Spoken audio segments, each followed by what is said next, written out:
you'll take your seats, we'll get the meeting started. Welcome to the great city of Homestead.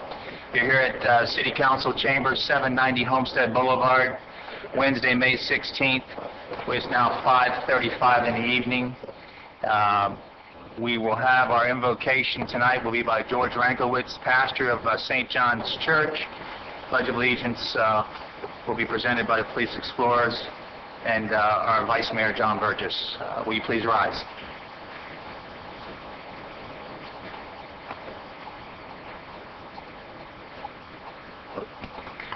Let's bow our heads in prayer. Grant, O God, that your Spirit may so move every human heart, and especially the hearts and people of Homestead, that barriers which divide us may crumble, suspicions disappear, and hatreds cease, that our divisions being healed, we may live in justice and peace. And we pray also, Heavenly Father, send down upon those who hold office in this city of Homestead the spirit of wisdom, charity, and justice, that with steadfast purpose they may faithfully serve in their offices to promote the well-being of all people. We make this our prayer in the name of our God and our Creator. Amen.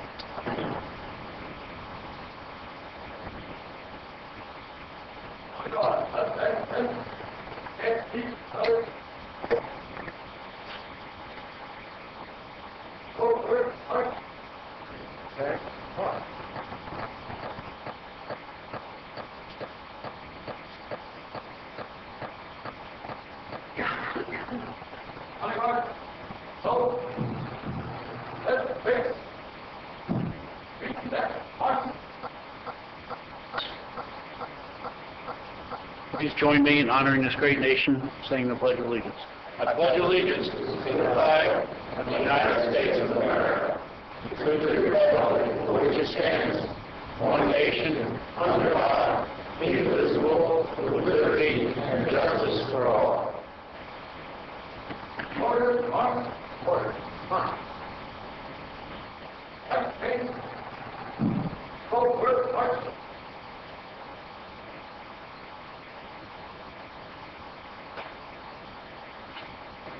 You may be seated. Thank you, Reverend Frankowitz. Thank you, Vice Mayor Burgess. Madam Clerk, please call the roll. Councilwoman Sid Forth McCormick. Here. Councilman Maldonado, absent. Councilman Shelley. Here.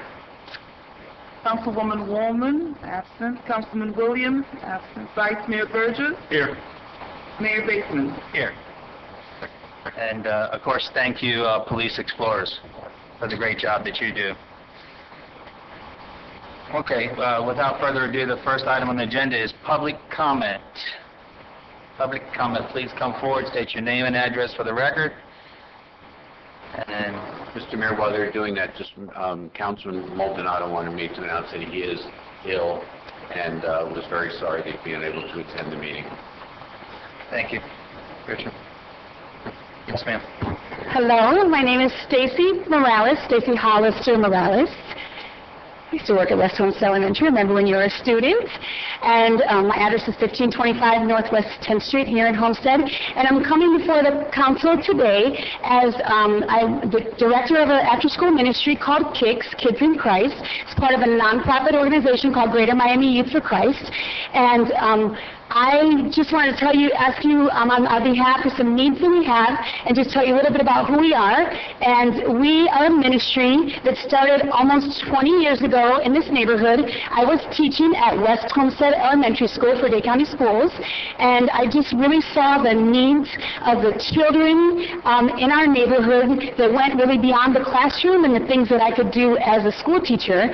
And so in 1992, August 24th, some of you guys remember that day, Hurricane Andrew blew in here, changed a lot of people's lives, drastically changed my life, really showed me the needs that our kids had. And so I left the classroom in February of '93 and started a ministry called KICS, and started meeting once a week with children elementary age children once a week at a church nearby. And that ministry has grown and changed to what it is today, 20 years later. We serve kids from 5-year-old to 18 on the southwest neighborhood. We rent space from St. Paul's Missionary Baptist Church on the corner of 4th Avenue and 4th Street.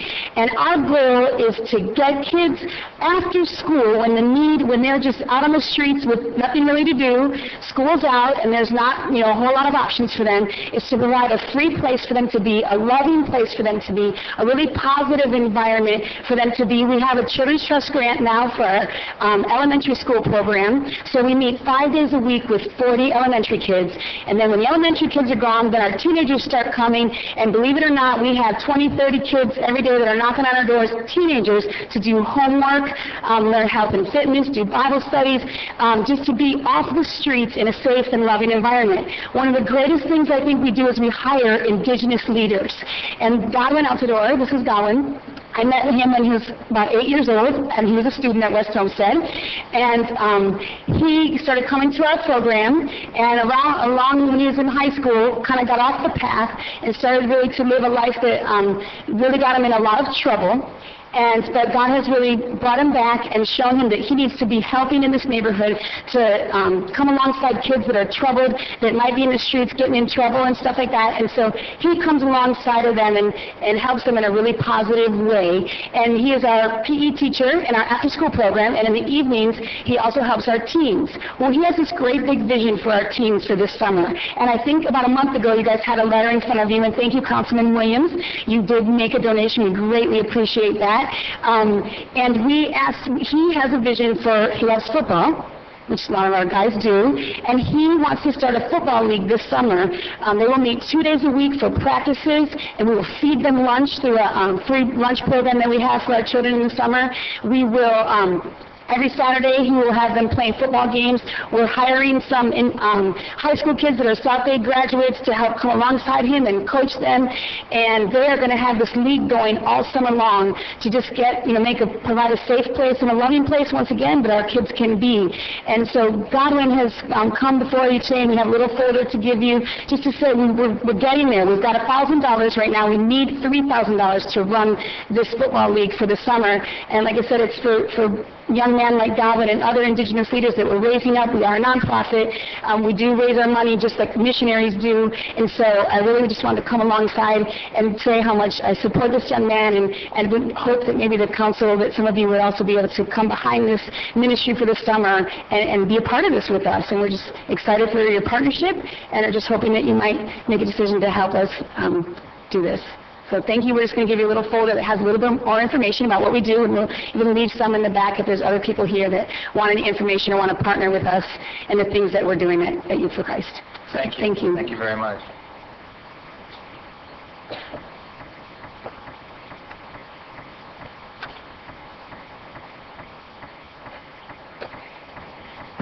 Good afternoon, Mayor and Council. I'm back again. We had to cancel April's event because of a storm warning. When the police department sent me a storm bulletin saying, storm's coming on April 21st, we don't recommend you do Augusto, I listened to our Homestead police. They're always smart about this. So we canceled. We postponed. We're doing it this Saturday, May 19th. Homestead Augusto is back. We've got great food trucks. We're doing the craft beer pairing with Schnubbly beer. It's going to be a lot of fun. I hope everybody comes down. We've got Main Highway performing on Mazda Park stage. It's going to be a lovely evening, and I hope everybody comes, and please pray for a clear sky. Thank you very much. Yvonne Knowles, Main Street, for the record. That's okay, we got it. Sorry, we got you. Yvonne Knowles, Director of Homestead Main Street. Thank you. Yes, ma'am. You do a great job. Yes, Gloria. Good evening, Councilman, Mayor, Councilwomen. My name is Gloria Romero-Rosas, and I'm congressional candidate for District 26. Thank you so much for the opportunity to introduce myself. It's a pleasure to be here and meeting also fellow residents of the City of Homestead. If you're frustrated by the lack of problem solving in Washington, raise your hand. Come on, there's got to be more people frustrated by Washington. Well, I share your disappointment. I'm running for Congress because I really believe that I'm so grateful to be living the American dream with my family.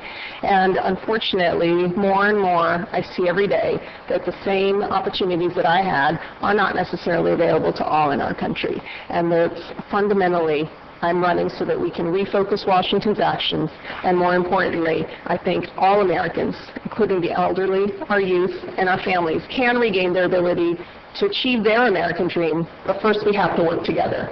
So the challenges facing our families and our youth grow more and more discouraging, and I don't see those same opportunities that I had for the students that I mentor at my alma mater at Florida International University.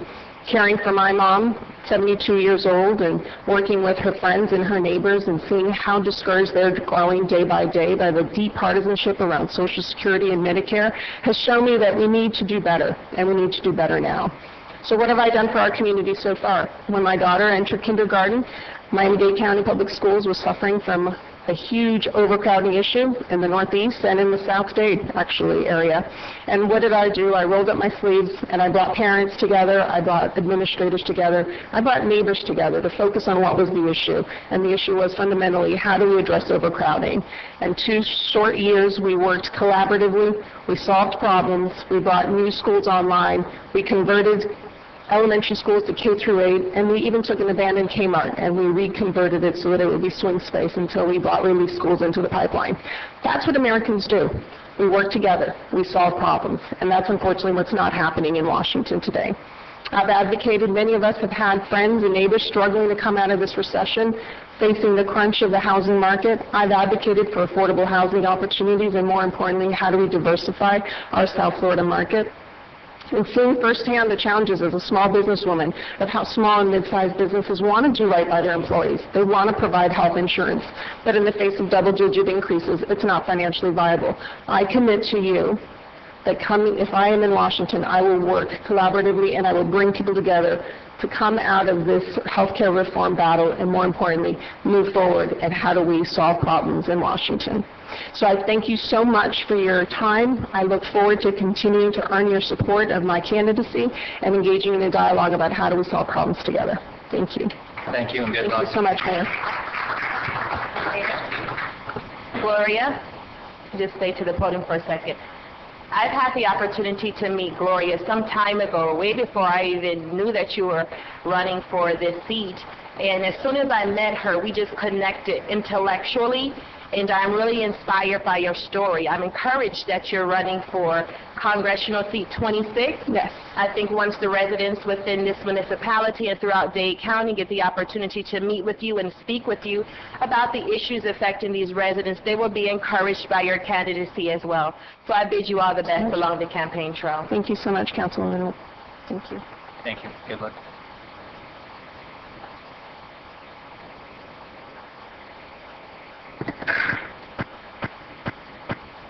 Good evening. My name is William Strickland. I am the commander of Post 4127. This is my senior vice and our canteen manager, Milton McKinney, and Gail Strickland, my support, and many things, also my wife. Many things that are done for the VFW are done for the purpose of our veterans, serving those who are in our community. We have one of the oldest posts in the state of Florida. We do not go out and ask for donations on a regular basis. Our big fundraiser is the Poppy. I'd like to first tell you a little bit about the Poppy and also give you a little history of Memorial Day. The older generations called it Decorations Day. It was a day in remembrance of those who served our country and those who have died in the service of our country. It was established in May 5th, 1868. For those that would die during the Civil War, both the Union and the Confederate. What's not known is that there are many Memorial Day services in different states for different days. This was due to Article 11 that was signed by John Lingard, who was the general appointee for the United States. And that's when it became a holiday. I say to my council people, my friends and neighbors, please help us in supporting the property drive that we support each year. It's the only fundraiser that we go and knock on doors and say, help those veterans that are in the VA hospitals. Some have been there since World War II. We have modern day who may never leave. And we also have our home, Flanders Field. In Flanders Fields, the poppy blows between the crosses, row on row, that marks our place in the sky. Like the lark still bravely sings and flies, scarcely hearing the armed guns below. We are dead. Short days ago we lived. We felt dawn. We saw sunset's gloom, and the love that was love from our families and those. Now we lay in Flanders Fields. Take up your quarrel with your foe. To you, from fallen hands we throw the torch, be it holding it high, and break the faith. With us who died, we shall not sleep, through the poppies grow in Flanders Field. And that was written in 1915 by John McCrae. Please support us with the poppies. We have poppies outside, and our mayor has been graceful enough to give us a donation also. Thank you, Mr. Mayor. You're welcome, and thank you, and thank your entire post. You do an outstanding job. The aesthetic improvement that you brought to that building, that establishment, is incredible. It's absolutely beautiful on the outside, with, I guess, with the help of Home Depot. And you've got to give credit where credit is due. Well, it's beautiful. You did a good job, and I wish you the best with the poppies, and you've got my donation. As you know, I donated $100, so... We'll be at the back at the end if people would like to donate, send cards, money, anything, yes, even canned goods. Thank you. Thank you, sir. Yes.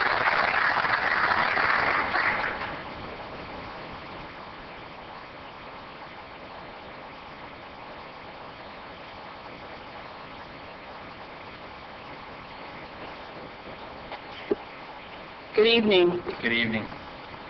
My name is Hilda Hall Dennis, and I'm the Executive Director of the Carrie P. Meek Center for Business, 301 Civic Court, Homestead, Florida. We're right next to Miami-Dade College, and we are your business incubator. I'm coming to give you an update on some things that's going on at the center, and also to respond to a recent request to establish another business incubator in the community.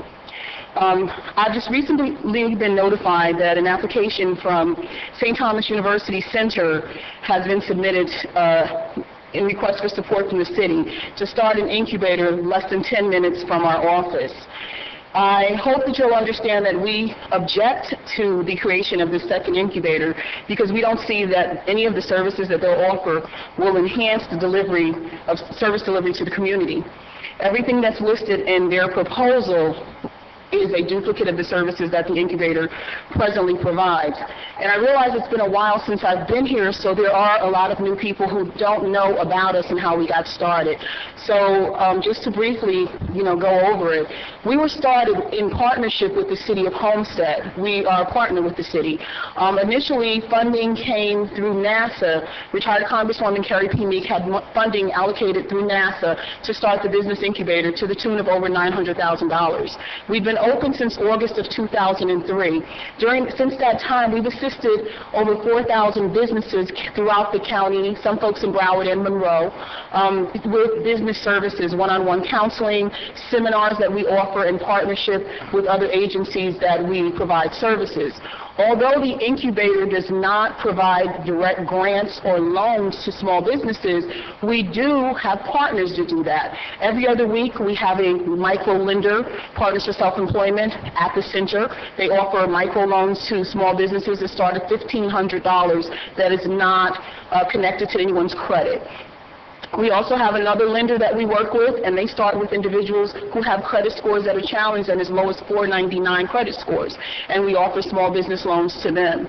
In regards to the grants, we are in partnership with Neighbors and Neighbors Association, NANA, and last year NANA received $1.1 million from Miami-Dade County to provide small business grants, and in the District 8 and District 9, 66 small business owners received that funding to the tune of over $264,000 with an aggregate cost of about $4,000 per business.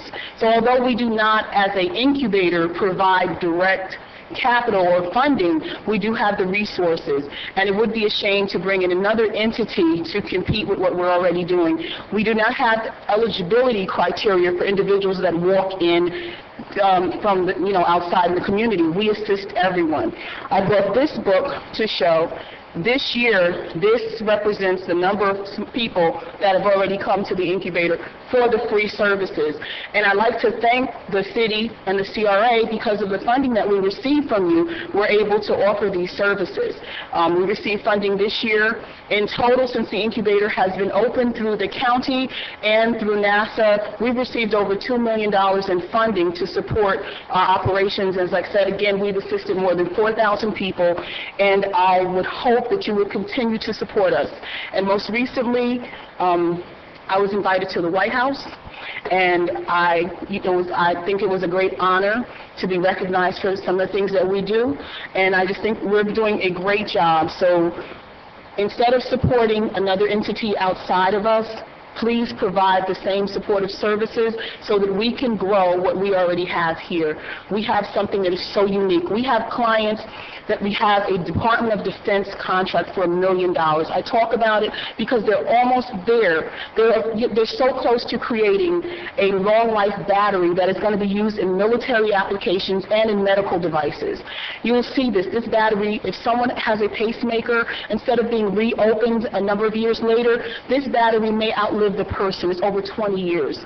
We have another client that's been in the incubator, and his business was birthed, and he actually created a novel glucose monitoring device for diabetes. He's now working with the country of Singapore because Asia has the largest number of new diabetes cases. All these things are being created right at your incubator. We have a world-renowned lab that's at the incubator. There's not another one that's like it. So please, we offer business classes on a bi-weekly basis. We offer all the services, the one-on-one counseling. Please remember that you already have a facility that is nationally recognized. It is the oldest nationally recognized business incubator in Miami-Dade County. Thank you. Question. How much did you receive from the city of Homestead this year, Hilda? $25,000. $25,000. Yes, thank you. And how much in-kind did you receive from the city of Homestead? In any type of services or whatnot. Does the CRA mow your grass? Do they paint your building? Not yet. Repair your... Those are some of the things that we're requesting.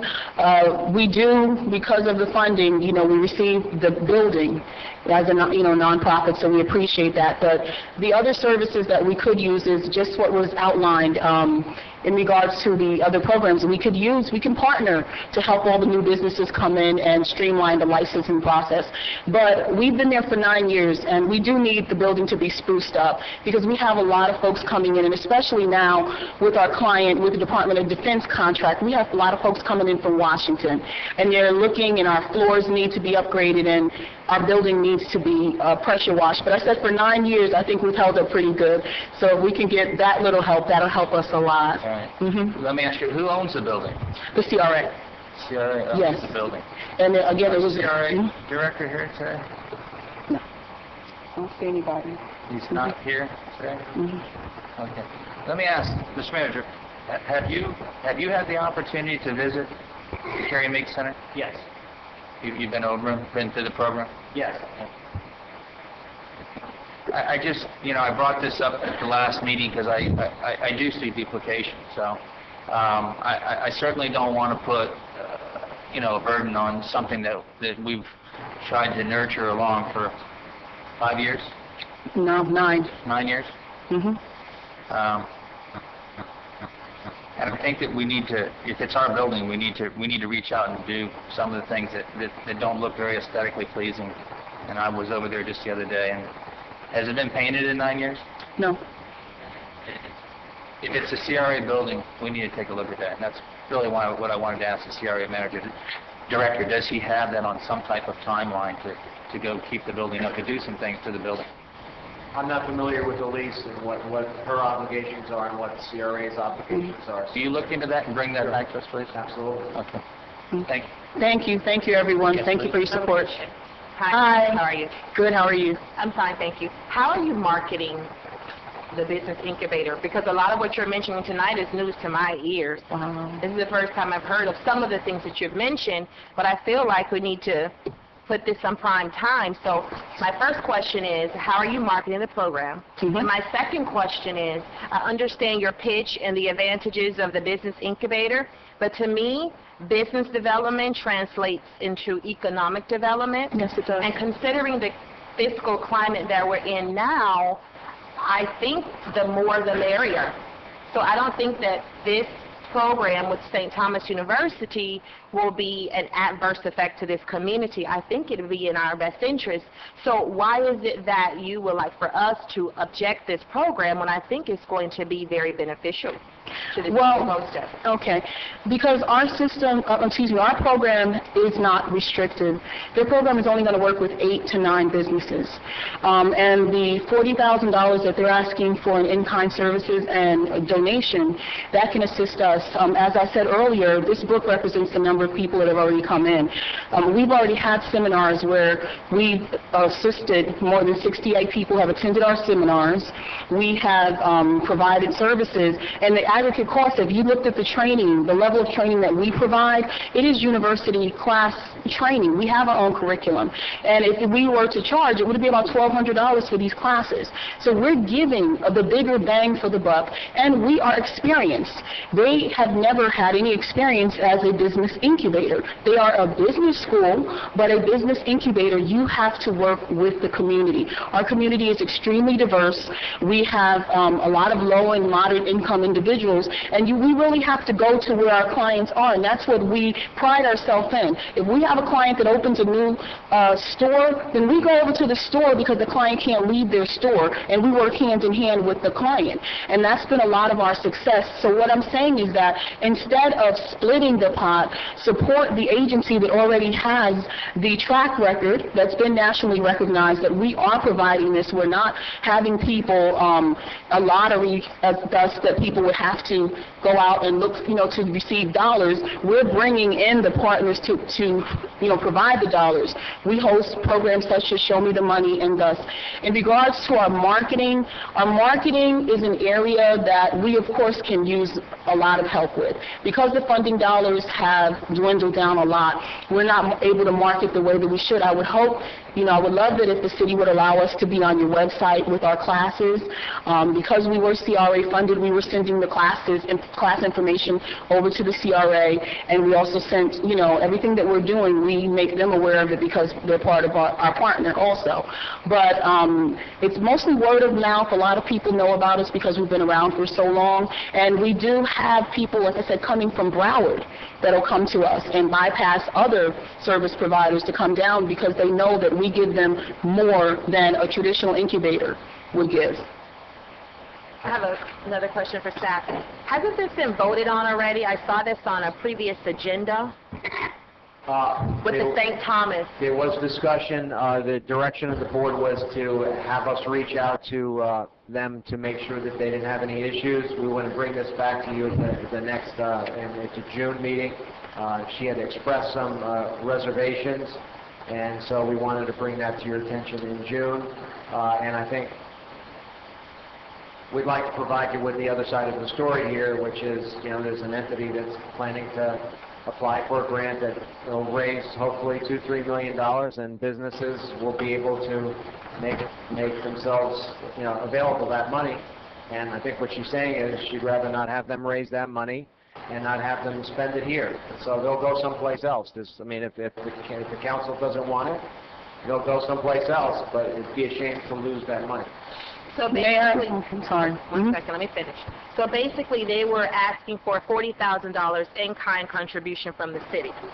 All they were asking for was a letter of support for their application, which included staff assistance with their program, which we estimated to be roughly $8,000 of the in-kind services. Sorry, how much? Roughly $8,000 in $8,000. in-kind services, which we don't think will be a big deal. And we don't think it conflicts with what we're doing and what she's doing over there. And also, I think staff has been as supportive of her program as they can be. And I don't really see that these two things are conflicting with each other, but I think the main difference between what St. Thomas is asking for and what they're doing over there is that St. Thomas is asking to apply for a grant, and then if they receive those monies, they will distribute those monies to businesses.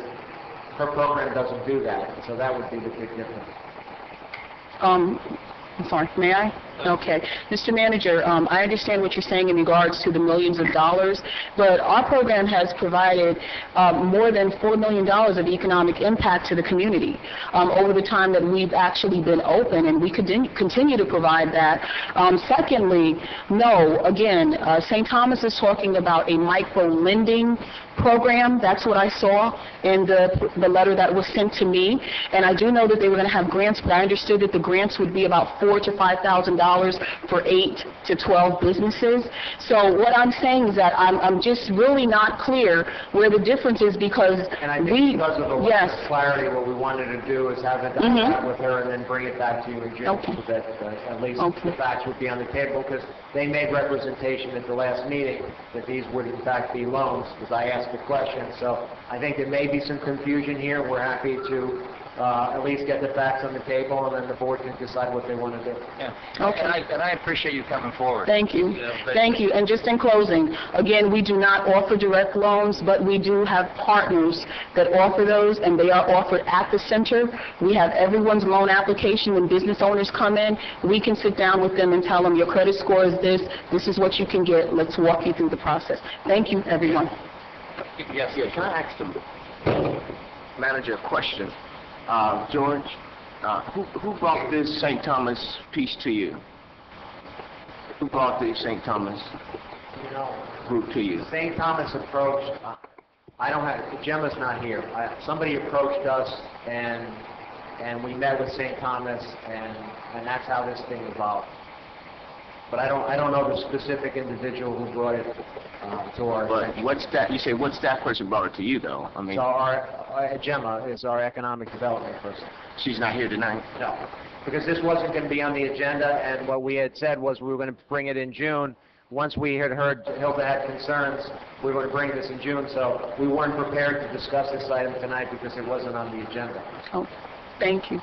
Thank you. Good night, everybody. Thank you. All right, hearing none and seeing no further public comment, additions, deletions, deferrals. Do we have them? Okay, special presentations. Vice Mayor, John Burgess. Thank you, Mayor. It's an honor for me tonight to introduce the Mayor Doral, Juan Carlos Bermudez, and Executive Director Richard Cooper of the Miami-Dade League of Cities. Even though he's the past president of the league, Mayor Bermudez had stated as one of his things he was going to visit each community that's a member of the league. So he's still carrying out his promise, and I appreciate him coming down here tonight and bringing Executive Director Cooper with him to have this discussion with us. So thank you. Welcome. Mayor Bermudez. Thank you, Vice Mayor. And first of all, I want to thank Vice Mayor Burgess for the work that he does for our league. He's an executive board member, third vice president. And thank you, Mr. Mayor, and members of the council, Mr. City Attorney, Madam Clerk, and Mr. Manager, even Mr. Cordino, a fellow elected official that I'm glad to see him down here. On behalf of myself, President Louis Gonzalez, the executive board, and Executive Director Richard Cooper, I came here for 3 reasons. As the Vice Mayor mentioned, number 1, a commitment to go to every single city to let you know, number 1, what we do. But more importantly, number 2, to let you know that we thank you for being members of the league. We don't take it for granted, and we want you to know how important it is that you are a member and that we're there for you. And number 3, to let your residents know that being an elected official in Miami-Dade County, the full contact sport that it is, is not just being up here at council meetings that sometimes take you into the wee hours of the evening, but actually is also the commitment that you make, each and every one of you as elected officials, to represent your community, to learn, to get better as elected officials, and to do the right thing. So we thank you also for the effort that you do, and I want to publicly let your residents know that certainly as a league, we thank all of you for serving as elected officials. As mentioned before, the league has many different activities, and there are a number of things that we do that many of you have participated in. Essentially, probably all of you at one point or another have participated in many of our events. We do give out scholarships annually to Miami-Dade College. We have a turkey drive where over 1,000 families are fed county-wide and provided not only a turkey but food and goodies for that difficult time of year, and these are needy families. We have a toy drive. Jackson Holtz Children's Hospital for some children that are in very, very difficult conditions, and sometimes we are their only recourse, their only Santa Claus at that time of year. And this past year, we initiated the back-to-school backpack lunchbox drive, which we did with Superintendent Alberto Carvalho at South Miami Elementary. We have a number of different committees that many of you have participated in, and I want to publicly thank, obviously, a number of you, in particular, Councilman Elvis Maldonado, who is a board member, and Councilman Jimmy Williams, who has been active in our legislative committee and county budget committee. He's taken the time to participate. I want to thank him for working in our committees. We have 4 internal committees: Energy, Environment, and Natural Resources, the City Attorney's Advisory Committee, which your City Attorney and his firm are an integral part of, the Legislative Committee, and the County Budget Committee. The County Budget Committee for us is very important because last year there were 3 things that we requested, and I requested as President of the League. One of them was that the county incorporate us into the budget process, and Mayor Jimenez kept his word. And some of you were at that meeting, and for the first time probably in the history of the Miami-Dade County League of Cities, which is 50-plus years, 57, Richard can correct me if I'm wrong, we had a meeting with the county mayor and the county budget director before the budget was finalized, and we had an opportunity not only to question, but also to provide comments on the portion of the budget that impacts our municipalities. Many of your residents sometimes don't realize you have a budget, but part of your budget is impacted by the county, and we believe that that's been a step in the right direction. We have a number of different external committees, and such as the Homeless Trust, the Children's Trust, the Dade-Miami Criminal Justice Committee, the Miami-Dade Commission on Ethics, and the Board of Rules and Appeals. One of the vows that we made a year and a half ago was that each and every one of those would be filled with people that are working. So what I did was remove some of the people that weren't working and replace them with people that are working. And today I'm proud to say there are a number of new elected officials across the county participating on those committees and other boards. As you know, I think you have in front of you, we've created a elected officials handbook that, even though it's titled Elected Officials Handbook, is relevant to all of your staff, as it deals with all those good things we've got to learn about, such as sunshine laws, public records, and conflicts of interest issues. We have also, of course, carried out the legislative agenda for all the municipalities, and you'll see the legislative agenda packet in your book. I want to point out one thing that's very important. I want to thank your Vice Mayor once again, because he was in on this call. In Tallahassee this year, you know, there was an effort to, number 1, impact the CRAs, number 2, to impact the CRAs for municipalities that aren't as large as the major municipalities in this county. And I can tell you, through the hard work of the executive board and through the League of Cities, we were able to make sure that Homestead was not impacted and that the other cities, besides the major ones that have CRAs, could protect their CRAs. In the end, we believe that that should be your decision whether or not you want to keep your CRA. It shouldn't be something that should be legislated by our friends in Tallahassee. Luckily, our friends in Tallahassee had listened to us, even if it was at the last moment, and we were able to make sure that your interests as a city were protected. Of course, a couple of weeks ago, past President Shirley Gibson, myself, and President Luis Gonzalez were able to advocate on behalf of lifting the moratorium on incorporations and annexations. We were successful in that. We were able to do that despite the fact that there was a couple of commissioners who weren't really receptive at the beginning of the conversation. I'm glad to say that after a nice discussion, we were able to successfully, unanimously, lift that moratorium. So now I believe that will not only help you at Homestead or Doral or any other city that exists, but also the potential new areas that could incorporate and could annex. Let me just say that one thing we did this past year, which was very important for us, and it was the first time we did it, which was another one of the commitments that we made a year and a half ago, was our first ever Miami-Dade County League of Cities Best Practices Conference. And we had sessions on budget and finance, ethics, voting conflicts, pensions, sustainability, legislative issues, where we had a number of legislators come in and speak, Oscar Brain, Eric Fresen. But beyond that, we also had how to deal with the media. So believe it or not, even the New Times showed up to speak to us and tell us what they thought about elected officials. I thought it was a very good opportunity to learn how they view us and how best we can get our message out, because unfortunately many times the great job that all of you do does not get out to your residents through the media the way it should. So that is a brief overview of some of the things that we do. We are working on a very important issue, and I ask you, like I did over 2 years ago when I asked you to support Miami Gardens, Doral, and Cutler Bay on the issue of the transportation tax, the citizens, the half-penny transportation tax and the CITT. We committed then that if we stuck together, that the cities that were receiving the 20%, that the portion that would go to Miami Gardens, Doral, and the Cutler Bay would not come out of the municipal portion. We were successful because we stuck together, despite the best efforts of our friends over at the Stephen Clark Center to divide us. So I ask you again to stick together as we move forward and we begin the process of renegotiating some of these issues with Miami-Dade County. And I ask you to keep that in mind when you are approached, whether as elected officials or as an administration, by our friends at Miami-Dade County. By sticking together is the only way we're going to be successful. For the first time in the history of Miami-Dade County, more people live in municipalities than in the unincorporated area, 52%. We believe, and President Gonzalez and I are on the Charter Review Task Force, and we do believe it is time to look at the structure of Miami-Dade County government in many different instances, whether it's in ethics, term limits, but certainly we believe annexation and incorporation has to be looked at holistically, and it must include, not that it may, but it must include the 34 existing municipalities. So I ask you, please, as you make these decisions in the next couple of months, and as you have conversations with our good friends downtown, keep that in mind, that by sticking together the last 6 years, we've been able to be very successful, where in the past, that had not been the case. That's basically a brief overview, and as you know, our main objective is to unite all our municipalities and to work together in a coordinated way to benefit all the municipalities and all the residents of Miami-Dade County. There are ways that we can benefit even the residents in adjacent unincorporated areas. I'm sure this city does it, and I think every single municipality from down south to the north, in one way or the other, works with their neighbors, even in the unincorporated areas. And by working in a united way, we will be stronger. I'm here to thank you, like I said, first and foremost, for being a member. Number 2, for being an active member. Number 3, for the work you do for your residents, who are residents of Miami-Dade County. And I'm here to answer any questions. I'll even take constructive criticism as long as it's constructive. So, if you have any questions, let me know. Mayor. Questions?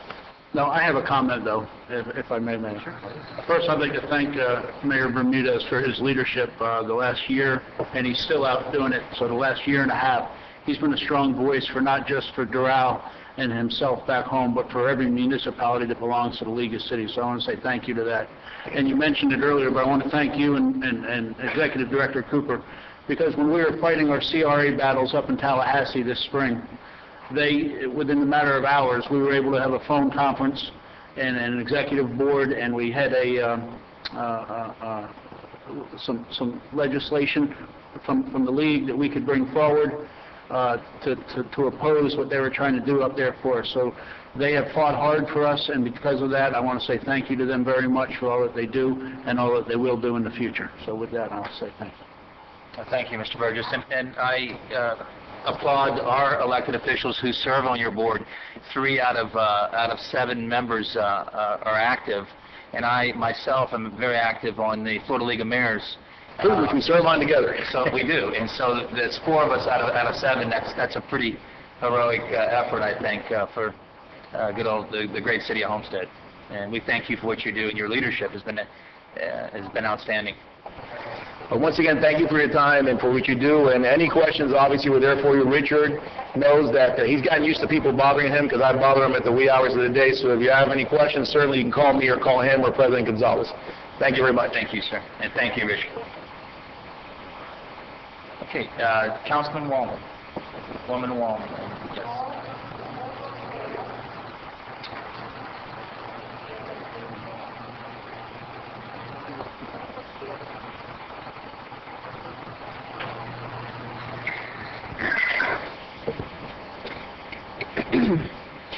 Okay, I've lost my voice, so I hope, can you hear me?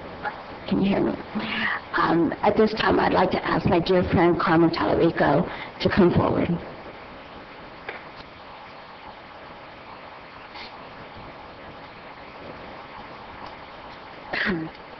Everyone knows Carmen. And if you don't know Carmen, you should know Carmen. Don't look. I have a little surprise here for him. Carmen has been at the Capri restaurant for how many years? 35 years. 35 years. He's been the one that welcomes you at the door. He's the one who sends you cards when you're sick. And I know when I was going through a very bad situation, I got my weekly card from this sweet man. He's a sweetheart, and I love him dearly. His family has such a history here in our city. And I opened my Miami Herald one Sunday morning, to the neighbor section, and lo and behold, there was Carmen. And he had written a most beautiful article about his family and his history and his love for this community. Unfortunately, I was unable to be at the Woodcock Park opening on Saturday, but I know Carmen did a beautiful job. He grew up right there at the Woodcock Park area.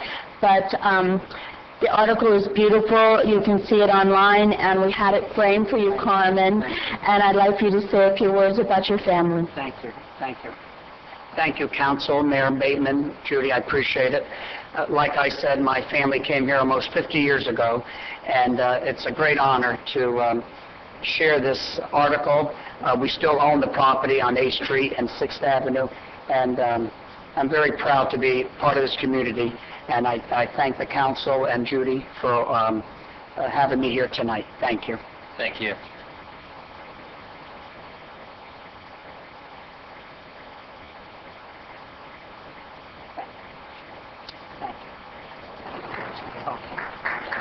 Thank you. Please give them a round of applause.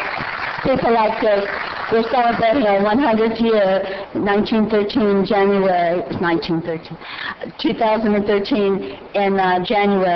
So it's people like Carmen that we need to remember, as families have been there in the beginning, and they're still here. They're still here fighting for us and keeping our community whole and wonderful. Thank you. You want to go ahead and just, the task force, the customer service task force presentation. Thank you, Mayor.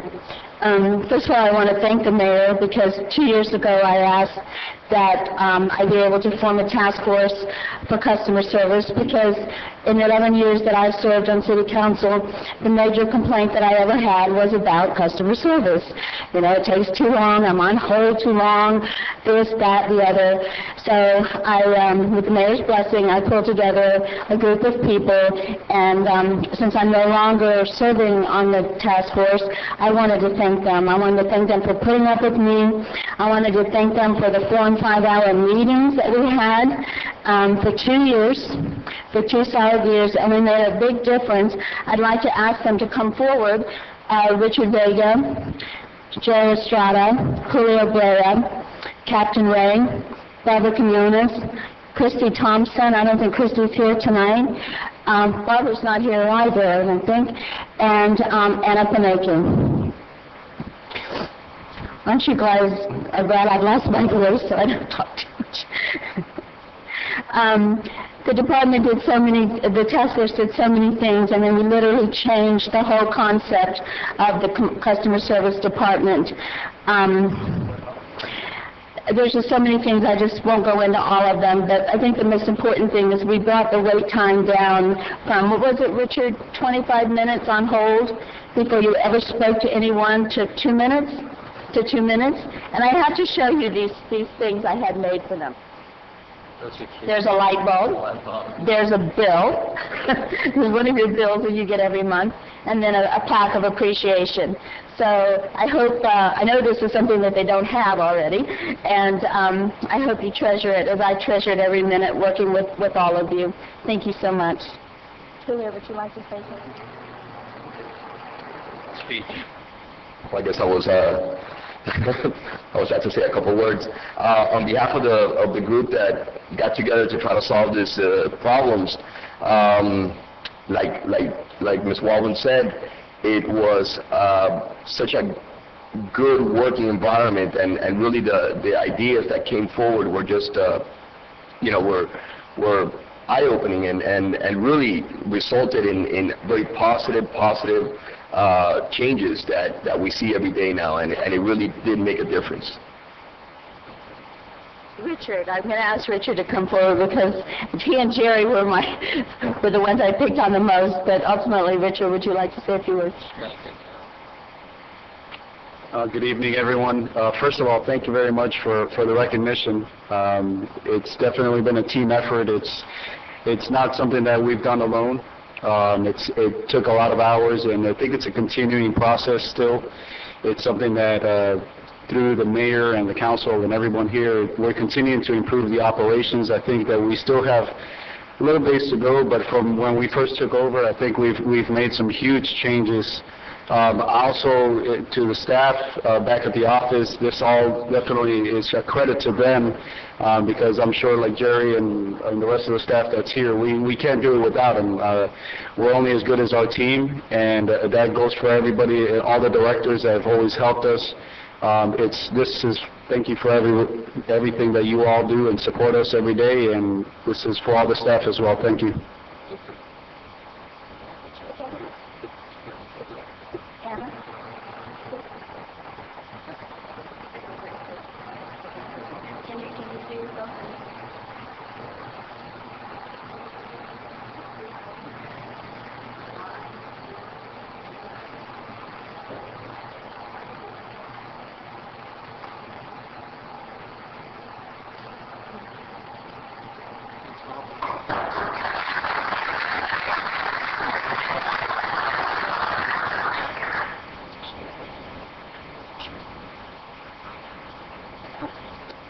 Yes, please. No, Maverick High School. Come on up. I'm going to let her introduce herself because I'm trying to say what I have left, but this is a true friend of mine. I'm sorry you're not feeling well. Good evening, ladies and gentlemen, distinguished council members, Mayor Bateman, Judy. I happen to have the privilege of being friends with not only Mayor Bateman, but Judy for many years. I am the principal at Mavericks High School, right across the way. I took over this year. Many of you may remember I came and told you about the change of leadership and all of the great things that we had planned for Mavericks High School this year. I am proud, very proud to say that we have accomplished so much for the at-risk youth in our community. Some of you may not know, but Mavericks High School was created to help at-risk youth in our community be able to achieve a high school diploma. Many of the students in our community are unable to be successful in the traditional high school setting. So we serve students from the age 15 to 21, 22 if they have an IEP or special education courses, and we help them achieve the glorious day of receiving a high school diploma. This year, we have created many new programs to help assist these students in becoming more successful. We improved the academic program as well as improving the discipline program, made the expectations higher, and my kids have proven themselves. One of the ways is, this year I'm very proud to say, a charter school in their third year must apply for accreditation through a national company. We went through that process this year, and we received approval for recommendation for accreditation. So that's one thing that I'm very, very proud of. As well, our students have achieved numerous accomplishments with their credits in moving towards getting that high school diploma. Last year, we only had 16 graduates. This year, we have approximately 50. So we can say that we are doing great things at Mavericks. I just wanted to be able to give you that great news because this affects all of us. When we have students who are unable to graduate, our community doesn't receive the bountiful benefits of getting new high school graduates out to colleges and bringing them into our community, into our businesses to be successful here with us. So by Mavericks providing this service, we are able to help those students who can't make it. We have less students on the street without an education. And finally, I know that you all received your formal invitations to our graduation. Last year, we had the privilege of having Judy Wadman there to congratulate our students and make a presentation to them. She has gracefully accepted that challenge again with us this year, and we are looking forward to having her as one of our keynote speakers at our graduation on June 11th. I have sent all of you formal invitations to our graduation. I hope to see you there. And please remember, everyone, we are there all year. We only close for a few weeks, so our kids go year-round. Our doors are open anytime you would like to come in and have a tour of the facility so that you can recommend to any students you see on the street that have not been able to finish their high school education. Please send them to me. Today I received my recharge for the new year. I had a student finish his credits today. He came to us 2 years ago with 0 credits. Last year I started Mavericks in November, and my first day there, he was sitting with the principal and me, and he wanted to drop out. He was frustrated. Today, he told me, "Miss Laura, do you remember the day I met you?" And he reminded me that the day I met him, I convinced him not to drop out. And today, he turned in his last credit. He graduates on June 11th. So please help us support Mavericks. If you know of anyone who needs a high school education, I will take them. And please, come to the graduation, come see these kids and how proud they are of the fact that they finally accomplished something, even though their life's challenges have pushed them in other directions at many times. Thank you so much for your support. I look forward to coming back again. This is Tammy Mara. She did not introduce herself. She's one of the most dedicated, truly beautiful educator I've ever known, and the graduation last year just melted your heart, and now the pressure's on because you know it's just 50, so I'm gonna have to really get busy. But she's so dedicated, and when she says, "Bring your children to me," if there's a problem in school, they can't mainstream into a regular school, this is a very good program, and she is there hands-on every minute of every day. So I personally thank you. Thank you, Judy.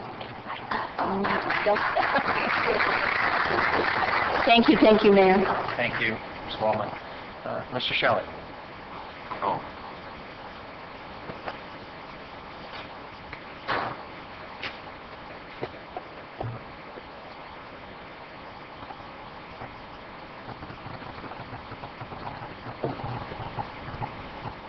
Thank you, Mayor. I'd like to invite Julio up here to help to receive this proclamation for Public Works, National Public Works Week. I have a proclamation here, and it says, "Whereas public works and services provided in our community are an integral part of our citizens' everyday lives, and whereas the support of an understanding and informed citizenry is vital to the efficient operation of public works systems and programs such as water, sewer, streets, and highways, public buildings, solid waste collection, parks and canal maintenance, and whereas the quality and effectiveness of these facilities, as well as their planning, design, and construction, is vitally dependent upon the efforts and skill of public works officials, and whereas this year's theme, Public Works, Creating a Lasting Impression, speaks to the never-ending effort of public works professionals to use sustainable solutions to bring their communities the highest possible quality of life within a framework of environmental, social, and economic responsibility. Now, therefore, the Mayor of the City of Homestead, Stephen C. Bateman, does hereby proclaim May 20th through the 26th, 2012, as National Public Works Week.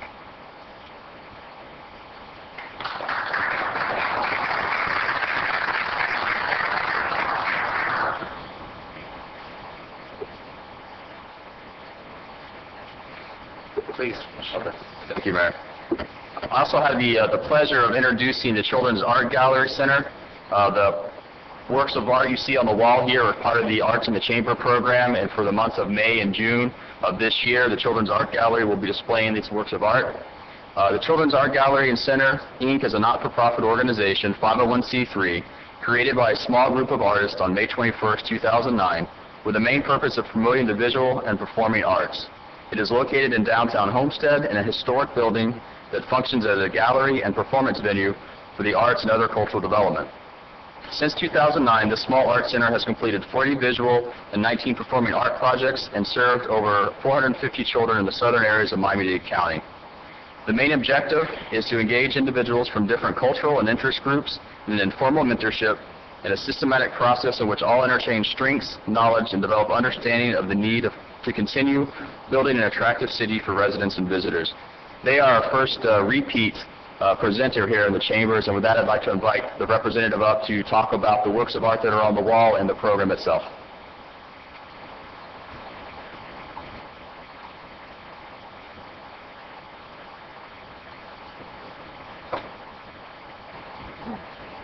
Good evening, ladies and gentlemen, Mr. Mayor, Vice Mayor, Member of Council, Judy, Mr. Clark. It is a great pleasure for me to be here tonight because I want to talk about my biggest love beside my family. That is the Children's Gallery and Art Center. I'm a co-founder of that place. That is the most incredible non-profit organization, small but very powerful, for the visual and the performing arts. That it happens to be located at 51 North Home Avenue, Homestead, Florida, 33030. That is just across Lockwood Park, half a block from the police station. The artwork that you see on the walls have been created by some of the kids that come to our center to learn about the arts and in a professional way. So I am not a daycare center, I am not a school, I am a fine arts gallery with a studio that has a patio in the back where we have jazz jams and other musical performance, and that means that if you come to my center, you come to work. We start working with kids at 3.5 or 4 years of age and up, but these are kids that really need to be into the art and the art-making process, because they are going to work with tools used by professional artists. So even though these kids have special needs and disabilities like cancer, some of them in remission, thank God for that. They have autism, severe autism, some of them that don't even talk. They have attention deficit disorder, attention deficit hyperactivity disorder, but they have a wonderful mind of their own in terms of creativity. So this year we haven't been that lucky as the past 2 years in receiving funds, and we have been applying for many grants, and we have been writing letters right and left. So we decided to go in non-traditional ways, in terms that we are taking the art-making process to the next level. So these kids now are not only artists, they're also designers. Let me show you what I'll talk about, because this presentation is going to be very short.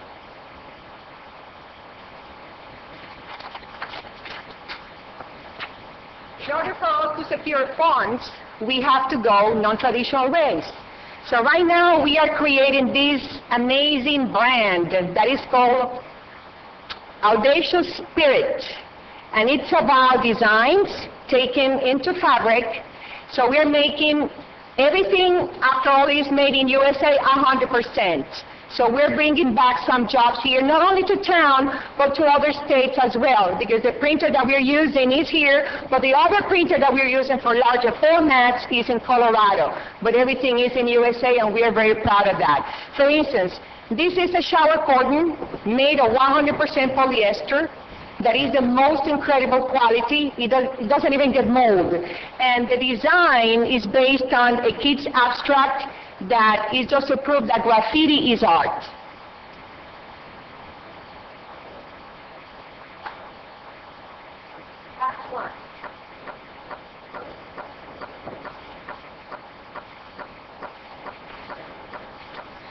This is another abstract. Oh, by the way, that kid is 6 years of age. This kid was 7, now he turned 8.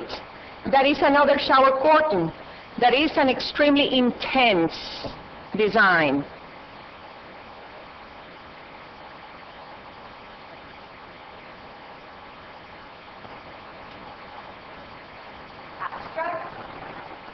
complex, by the way. The original painting is acrylic and tempera on canvas. That is what is called mixed media.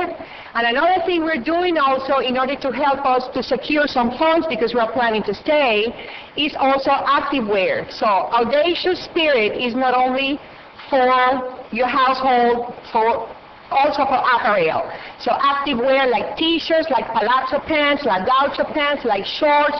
Even we're going to do some bathing suits. So this is just a little sample. Again, 100% made in the United States, created by 100% American kids. This is one, also graffiti art. 85% polyester, the rest is spandex. Another abstract paint, this girl is 6.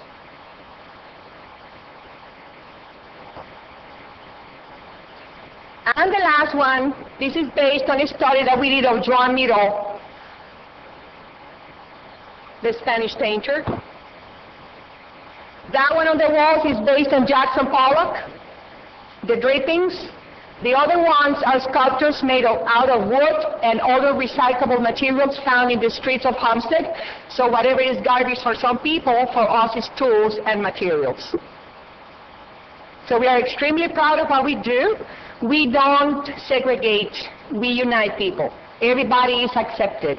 It's not that we only work with kids with disabilities or special needs.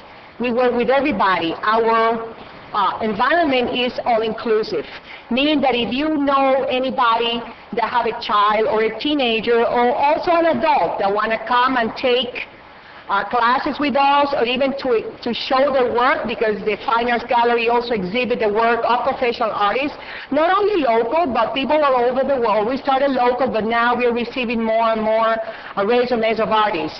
We don't work with digital prints, so whatever artists you send to us, please, they must have original artwork.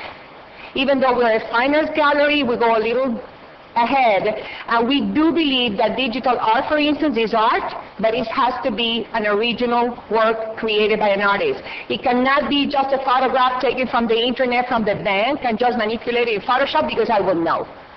So when you come to our place, you better bring something that is original.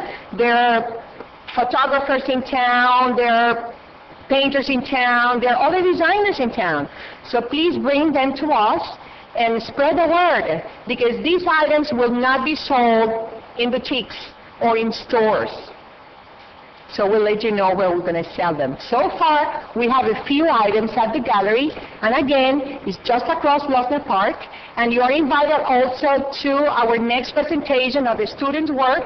It's going to be June 2nd at 7 p.m. The admission is free.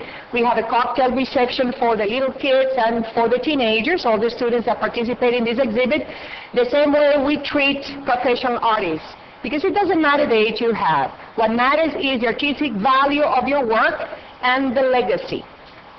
So if you want to ask me any questions, Mr. Mayor, Vice Mayor, members of the council. Council member? Because I'm done. Questions? You do an outstanding job. Thank you very much. Thank you very much. Thank you for having me. Yeah. Thank you very much. I hope to see you in my gallery. Thank you for letting us walk in on you the other day with the University of Miami Card Center was down visiting Homestead, and we walked in on Natalie and her operation, and she was so kind to show Dr. Alessandra some of the work done by the autistic children. So that said, we're going to move on to tab 1, and at this time I'd like to turn the chair over to Councilwoman Fairclough McCormick, as she did an outstanding job on bringing the finalists of these internal auditors to us. And at this time, Councilman Fairclough McCormick, if you will take the seat chair and lead us through this. All right, thank you, Mayor, for charging the rookie with the task of acquiring an internal auditor. So for the past couple of months, I have been along with the mayor, the city manager, assistant city manager Allison Love and Carlos Perez, with vetting these prospective internal auditors for this engagement. And I took my time with this task because I recognized the importance of it, and I wanted to give my proper due diligence because it warranted that. So after vetting all these internal auditing firms, I presented 3 firms to present before the mayor and council, and that was McGladrey, Moore, Stevens and Lovelace, and Verdeja and DeArmas. I must admit, with the first presentation, I thought I kind of knew where I was leaning as far as the internal auditor, but I kept the door open because I knew that they would be coming back to present before mayor and council. So those 3 firms came back last week on May 10th, and I must honestly say every single firm did a phenomenal job. If I have to say so myself, I think the second time was the charm. And it's going to be very difficult for me to make the selection tonight because I feel that all 3 firms will do an efficient and effective job if they are selected for this engagement. However, there has to be one. And I am prepared to vote for that one firm tonight. And after we vote on the firm, I would like to provide staff with some direction as far as our next steps.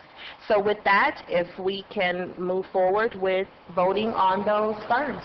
Okay, so are you making a motion now for your selection and we vote, or how would you like? No, I would like for the firm to be called, and we'll vote. Roll call vote. On each one, yes. Okay, just name the firm, and then we'll roll call. Mayor, hold on, please. Wait a minute. Of each firm here tonight? I see a representative. Which firm? I don't know which one I see. If you want to come up and introduce yourself and your firm. And if you have any questions, Councilman Williams. Hi, good evening. My name is Bob Fobe, and I'm the office managing partner of our Miami office of McGladrey. And we're happy to be here. Thank you.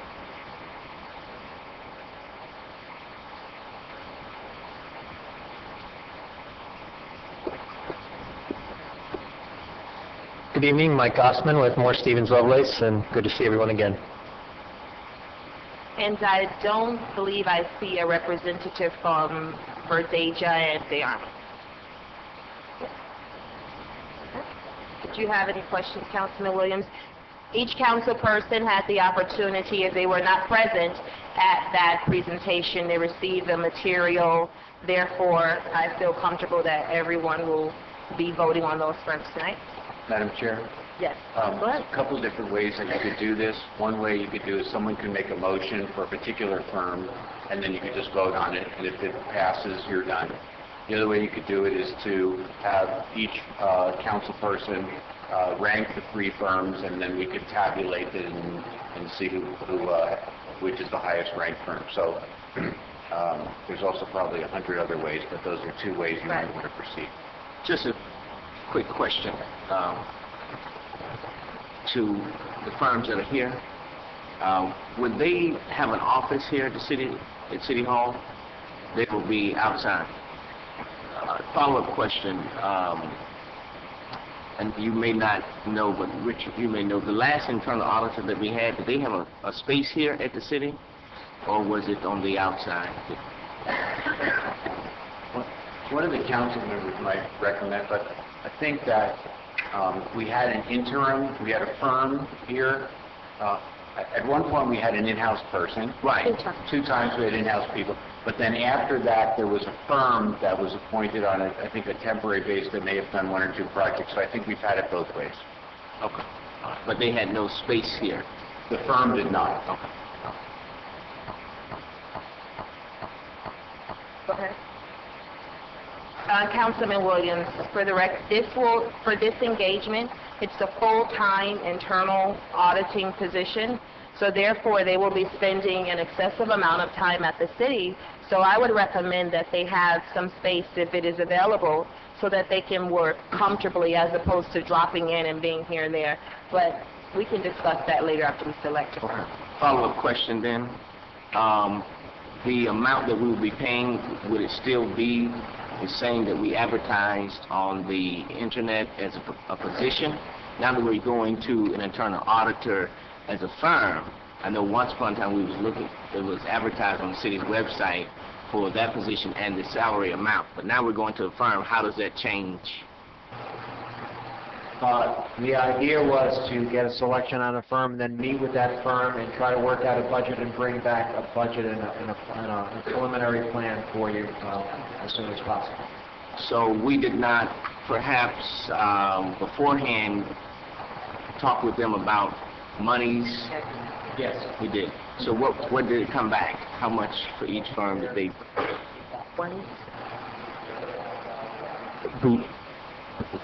Hello? Mayor, Council. The amount that was told to everybody, the budget amount was $128,000. For each firm? That was the amount that was budgeted for the internal audit position, which included salary and benefits. So that was the amount that was going to be available for whoever we contracted. Okay. All right. Thank you.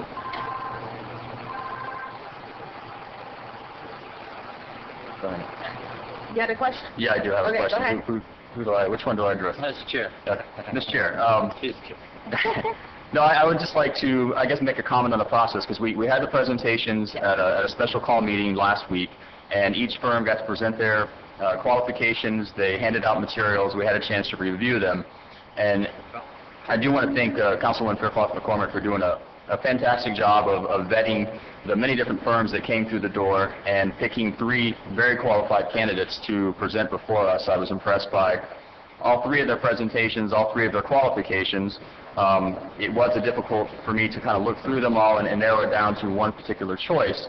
But for me, the ultimate decision was who had the most experience in the municipal government system, because that's what we operate in. And there was one clear winner who had the most experience, who specialized in the government auditing. And for me, it was McGladrey. And so for me, my first choice is McGladrey as our internal auditor, or internal auditing firm.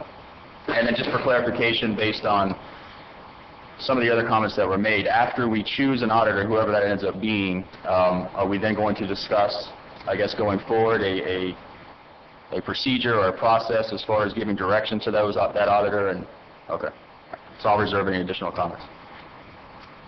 Yes, Councilman Shelley. After the internal auditor firm is selected, then we'll provide the city manager with direction as far as the budget and their scope. Can you make a motion? And their scope of work when they're here at the city. Can I? Go ahead. Yeah, procedurally, the council provides oversight to the internal auditor, right? Yes. Now, if that is the case, we provide oversight for 3 positions: the internal auditor, the city manager, and the city attorney. Now, you're saying that the city manager will go in negotiations? We're providing them direction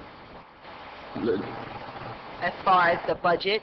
There's already a defined scope of work. All of the firms received that before they even came in for their presentations. Right. So what we're doing is providing direction to the city manager and staff to negotiate a budget and then come back for us to ultimately approve. We have the final say-so. Okay. Say what? And I think then we'd establish the first task of direction for them. If you're worried about who's...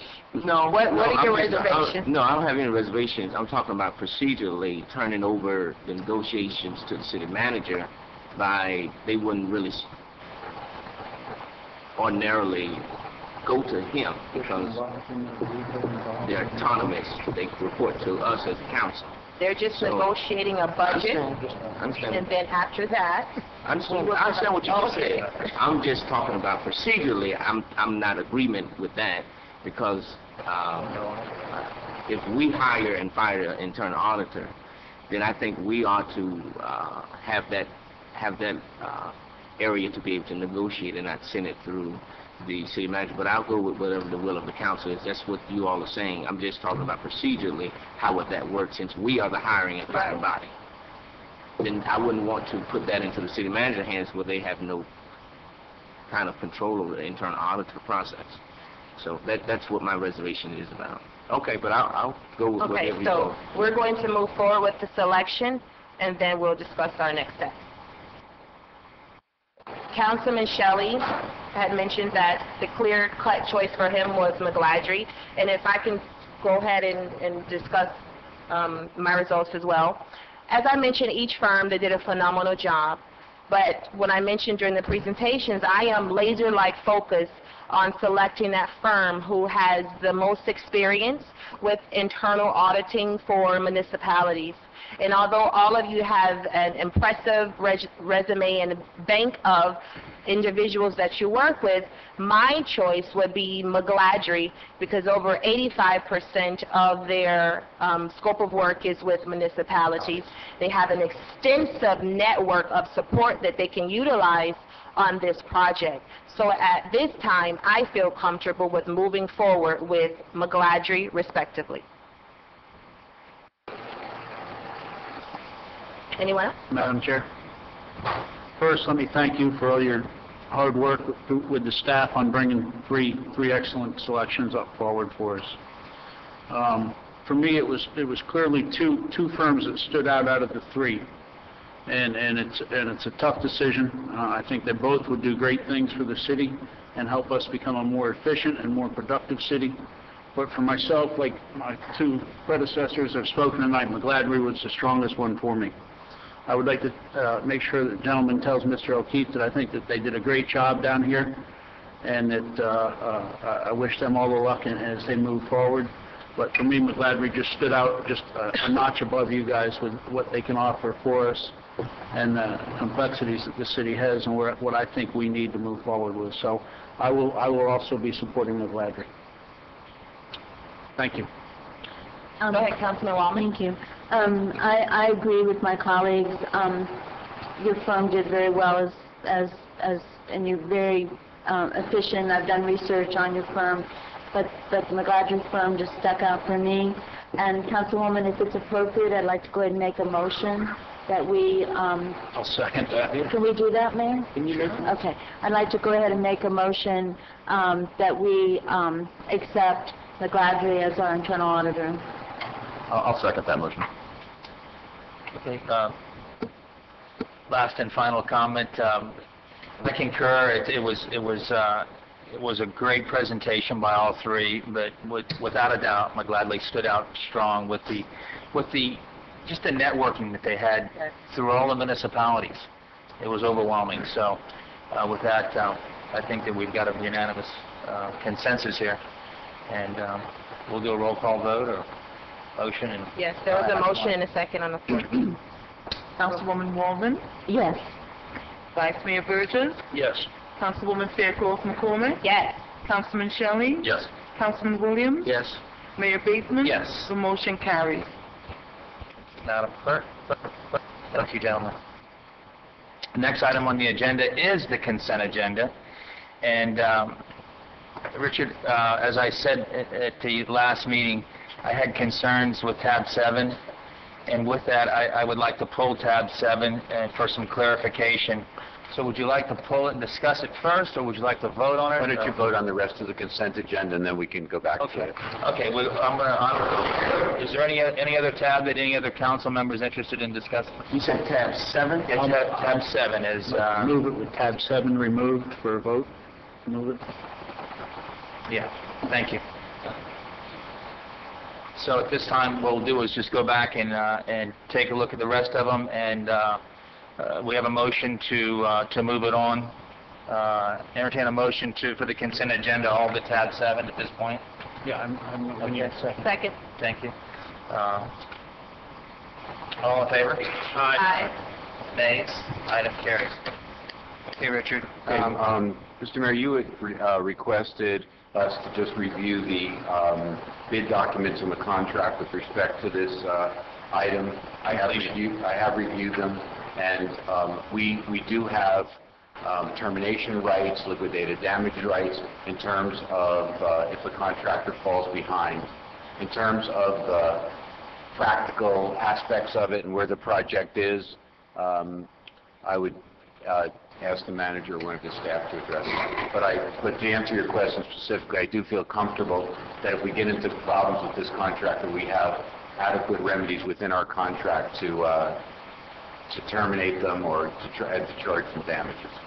Okay, what I don't want to see, I don't want to see environmental issues come up and everybody's pointing this way, and we didn't discuss the environmental issues to begin with, and it's very known that there are environmental issues out there.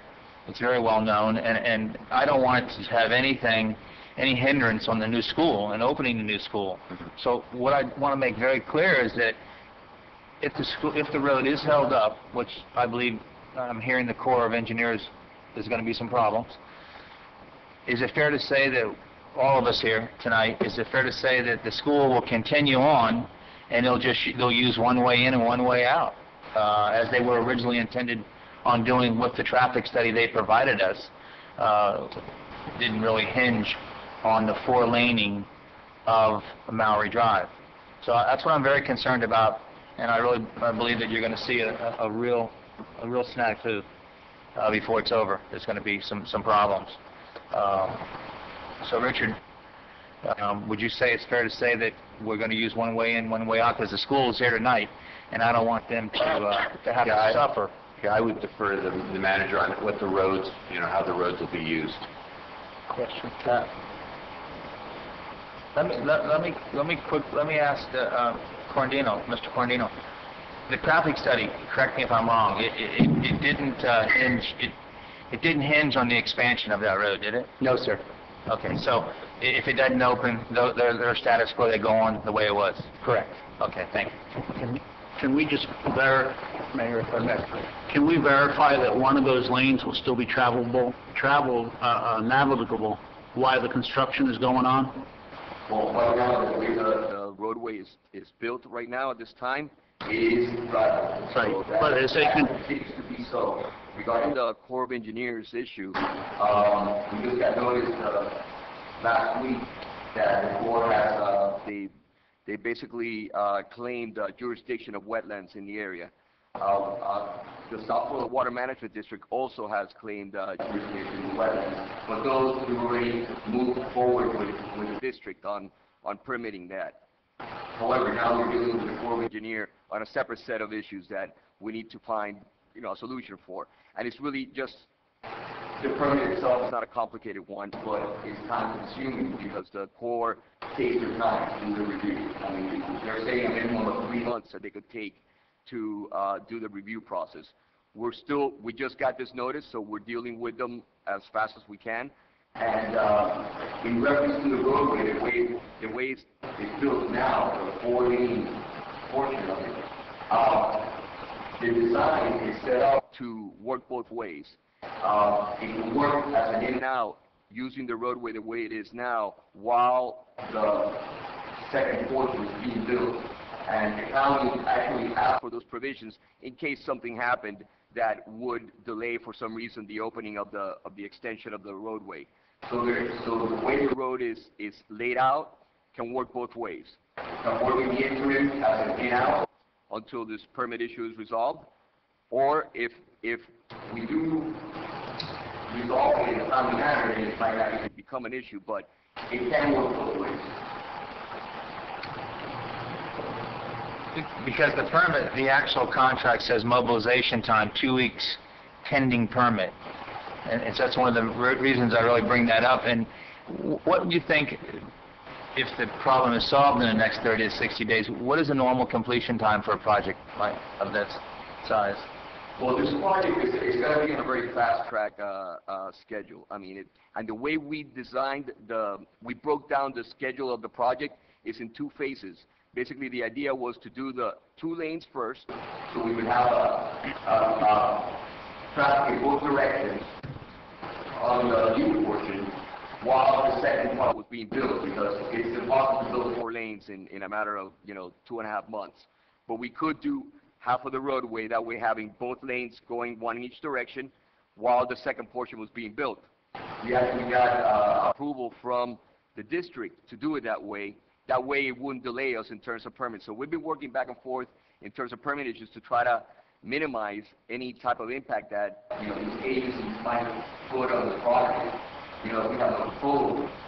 But the district was very receptive, the South Florida Water Management District, and they told us that we could have half of the roadway built while we do the other half, in case there was a delay with their permit. So that's a good thing. Now we're trying to see if we can get that same consideration from the Corps. We don't know if we're going to be able to. We really don't know because I can't speak for them. But that's our plan of attack, is something to that effect. Okay. Well, thank you. It makes me feel a little bit better about it, I guess. The last but not least would be a financial question, which would be, in reviewing the contract, Richard, was there any obligation that forces us to pay any type of portion of the contract in the event that the Corps says no for the next 12 months? I would have to pull out it wasn't one of the things we discussed, so I'd have to pull out the contract and take a look. I just make sure that we're not strapped to some type of mobilization fee by a certain time.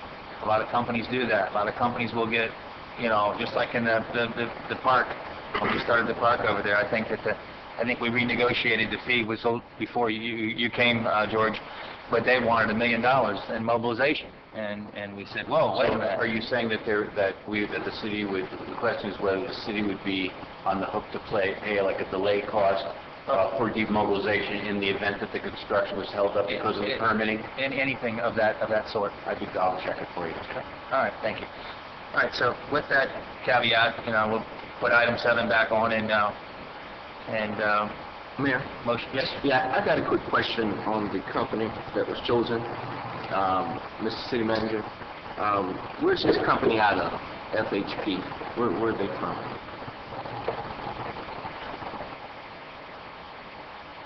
The company that won the bid, actually they've done work for us before. They actually did the stormwater improvement project in downtown the Grove area. They did that work for us, and we have very good experience with them. So. Right, but where are they from? Where are they from? Yeah, where they? They have offices here, or where? They're in Florida? Where?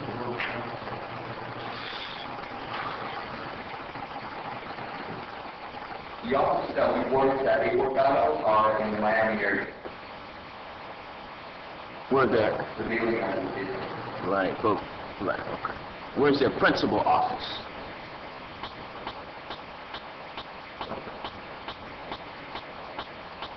I don't have that information on my computer. And for the amount of scope of work and services that they're trying to provide, they will be able to do that with that amount of money that we put out there? The bid documents were actually, all the bids that were submitted were actually reviewed by the design engineers, and they found no reason to not award a particular contract based on it. And what is the time frame you say that they would complete the work? Well, Mayor, Vice Mayor, and Council, the agreement requires that they complete the work by August 1st, 2012, which is approximately 3 weeks before the school, first phase, before the school opens. And if they don't complete the work by that time? There is liquidated damages at the tune of $1,400 a day. I really, in looking at all the documents, I really don't see how they'll be able to do all of that work with that, with what they bidded in and some of the scope of services. But I'll look to see. You say that date is when? August what? I'd like to clarify that August date is for the first phase of the project. Basically having 2 lanes built so that you can have through traffic in both directions. Right?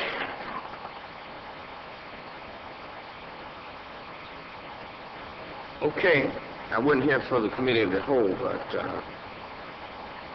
if it was up to me, I wouldn't award these persons this contract, but we'll see how it goes. I trust that.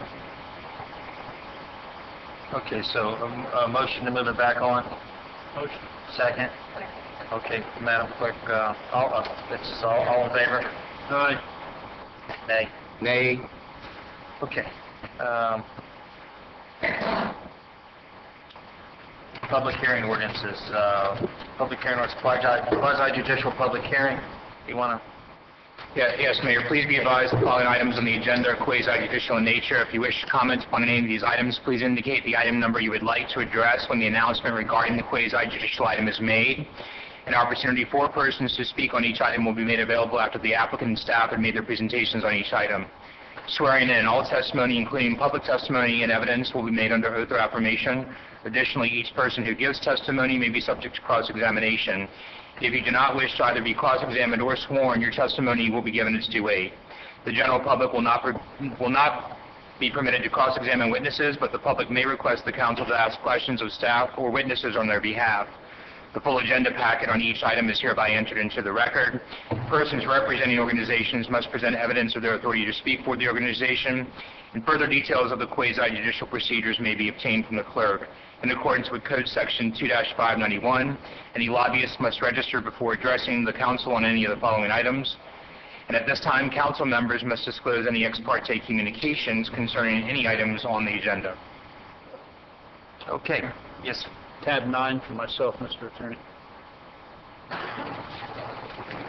Just tell us who you spoke with. With the applicant.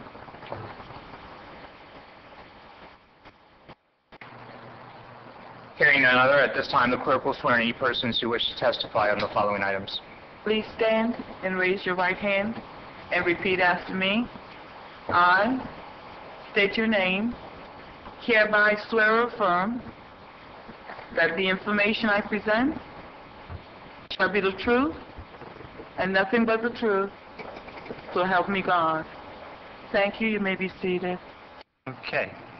First reading on tab 9. Yes, Mayor. Tab 9 is first reading of an ordinance of the City of Homestead, Florida, considering the request of Homestead Miami Speedway LLC for a rezoning of an approximately 120-acre parcel from Agricultural Use District AU to Plan Unit Development PUD for property located north of the existing Homestead Miami Speedway as legally described in Exhibit A and providing for an effective date. Motion? Move it on. I'll move it. Second? A second. Okay. Staff report. Yes, sir. Staff recommends that the mayor and council approve the proposed ordinance requesting the rezoning from agricultural to planned unit development. The applicant is requesting to rezone about 120 acres parcel from agricultural to planned unit development. This is east of 142nd Avenue and west of 132nd Avenue, north of 336th Street. This is currently zoned agricultural with a future land use map designation of Planned Regional Activity Center.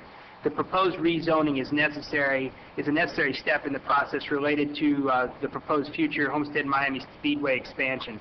We previously approved this, the map change, the future land use map change in July of 2011, and approved in July 26th of 2011 the development of regional impact boundary changes. Okay, questions from council? More of a comment, if that's good. Yes, sir. I had numerous calls about why we were allowing a PUD, but I want to make sure that the public knows, and I explained to those that called, that houses are forbidden out there in this acreage. So if anybody was concerned that we were allowing them to build homes out there, it's forbidden, because I had several calls about that. So I just wanted to put that out there for the public. Thank you, Mayor. Okay. Any further questions from council? I'll open the public hearing. Any questions from the public? Hearing none, seeing none, I'll close the public hearing. Any final questions from council? Madam Clerk?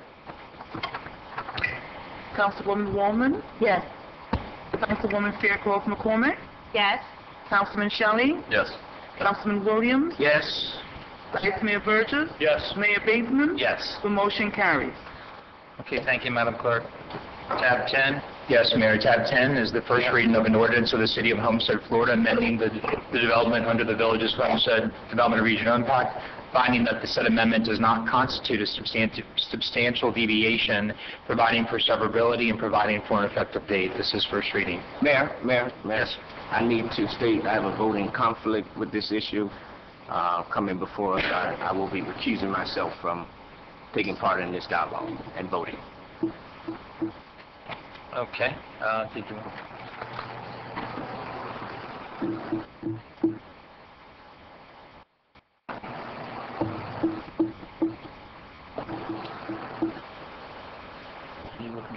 looking for a motion to move it on in a second. I'll move it. Second. Thank you. Staff? Yes, sir. We recommend that the mayor and council approve the ordinance which amends the villages of Homestead Development of Regional Impact to redistribute residential and commercial density throughout the different sectors of the DRI. The change consists of simultaneous increases and decreases of density, which does not create any new or additional adverse impacts to regional resources or facilities. This would allow the applicant to create a mixed-use commercial/residential land use category along 152nd Avenue within the DRI. When an applicant does this, a notice of proposed change is required. If the change sought creates substantial deviation, to determine if the change creates a substantial deviation from the DRI. We've reviewed the application and have no objection to the redistribution. Also, the state has reviewed it, and the Department of Economic Opportunity has reviewed it and concluded that the proposed changes are not a substantial deviation. So we again recommend approval. Thank you. You're welcome. Questions from council? Mr. Mayor? Yes, sir. I have two questions or just clarifications I want to make sure. One is that this doesn't allow any additional density. In fact, it actually reduces the density, correct? Correct.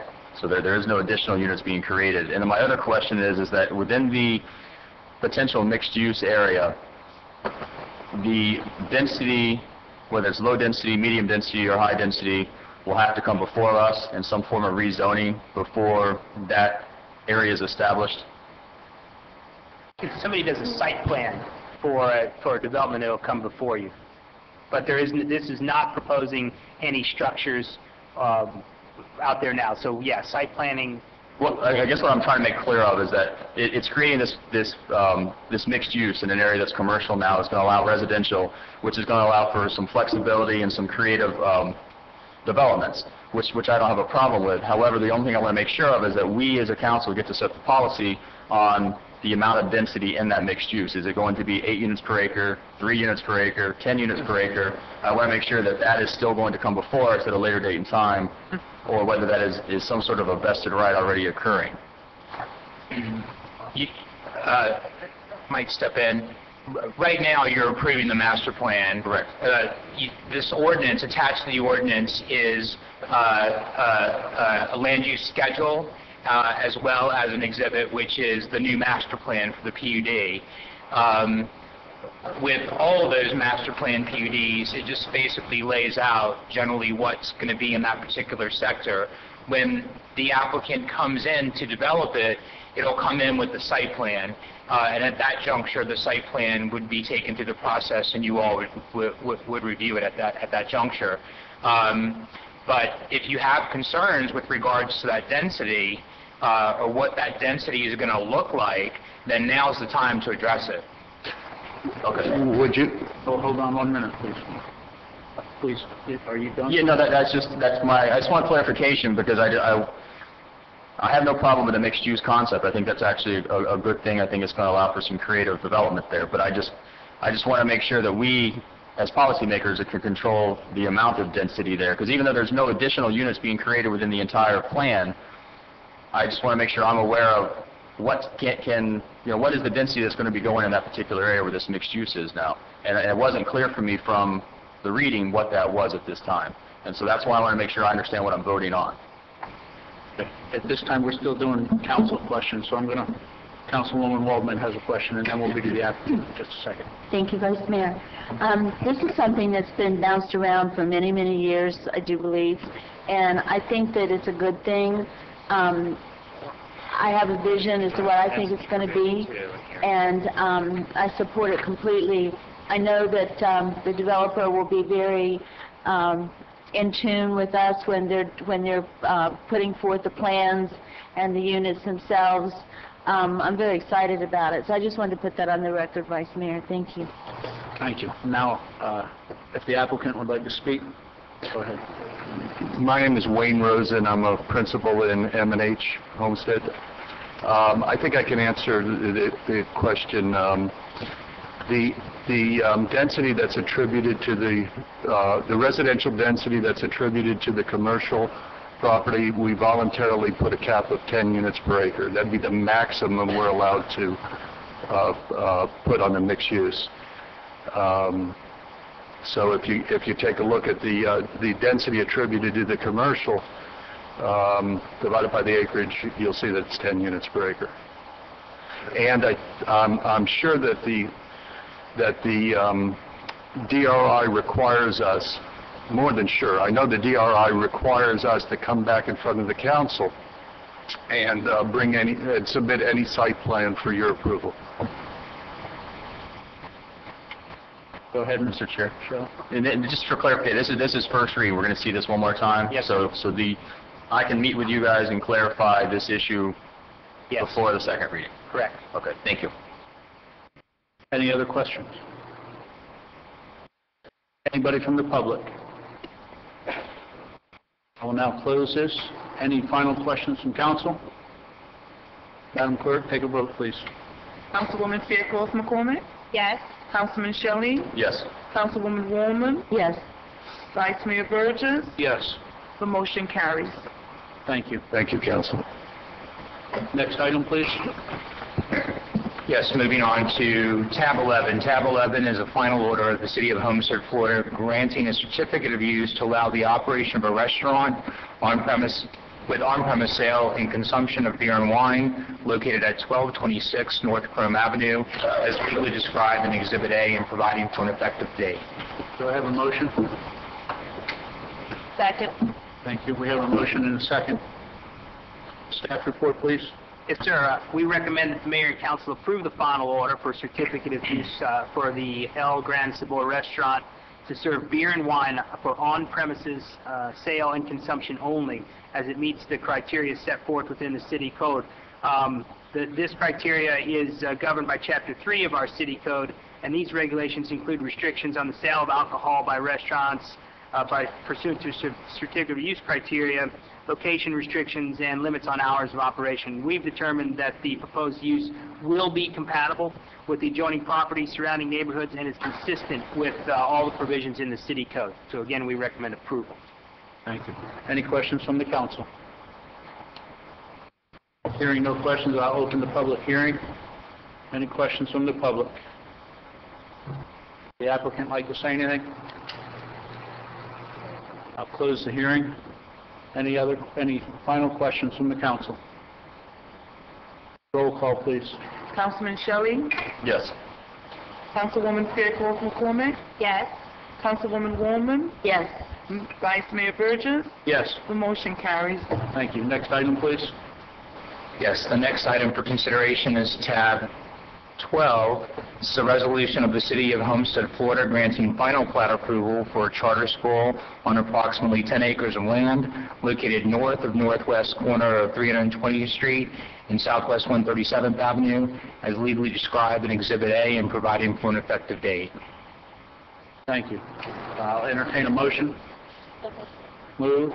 Second. Seconded. Thank you. Any questions, or may I have the staff report, please? Yes, sir. We recommend that the mayor and council approve the resolution granting the final plat for the approval for Everglades Preparatory Academy. They're seeking this approval for the purpose of constructing the public charter high school, or public charter school, sorry, on the 10-acre site located North Mallory Drive. A tentative plat was reviewed and approved by the council on September 21st of 2011. And we've reviewed this and found that it meets all of our requirements and those of Miami-Dade County's Chapter 28. This was deferred from the last council meeting, so we do recommend approval at this time. Thank you. Any questions from the council? Anybody from the public? Any comments from the public? Good afternoon, Mayor, Vice Mayor, Council, Councilwoman. My name is Alex Aguirre from Homestead CDD. And Can you hold on one second? Yes. Can we get Richard in here, please, for this? Because I think it's going to be needed. Can you just let me make sure the city attorney's here? No problem. Oh, I'm sorry. I forgot. We got James sitting over there, too. I was looking at Joe. Sorry, James. Continue on. Okay. I was in front of you, the board, the council last month requesting, and this was deferred. I brought Luis Hernandez, which is the manager of the CDD meeting, because we continue to not have had an opportunity to meet with full staff to go over the subject matter. and I have Louis that there's a few things that he has, as long as... Good evening. My name is Luis Hernandez. I'm from Governmental Management Services. We are the managing company for Homestead 50 Community Development District. At the same time, I've been honored. I'm the district manager for Homestead 50 CDD. I'm coming here tonight in representation of the Homestead 50 Community Development District to object the plat that is going to be presented for the city's approval.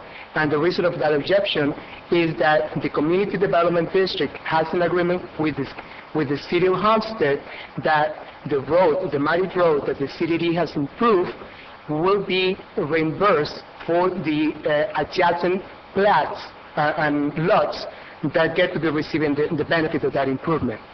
The charter school is receiving the benefit of the Murray Drive.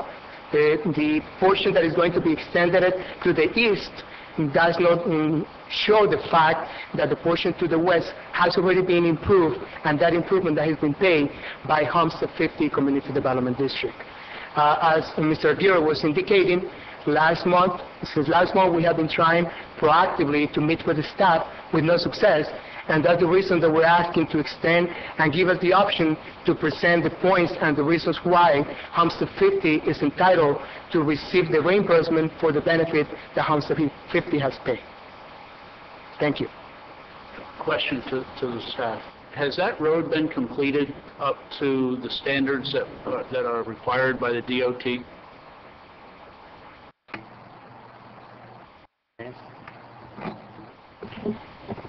Vice Mayor, I will address some of the questions along with your staff.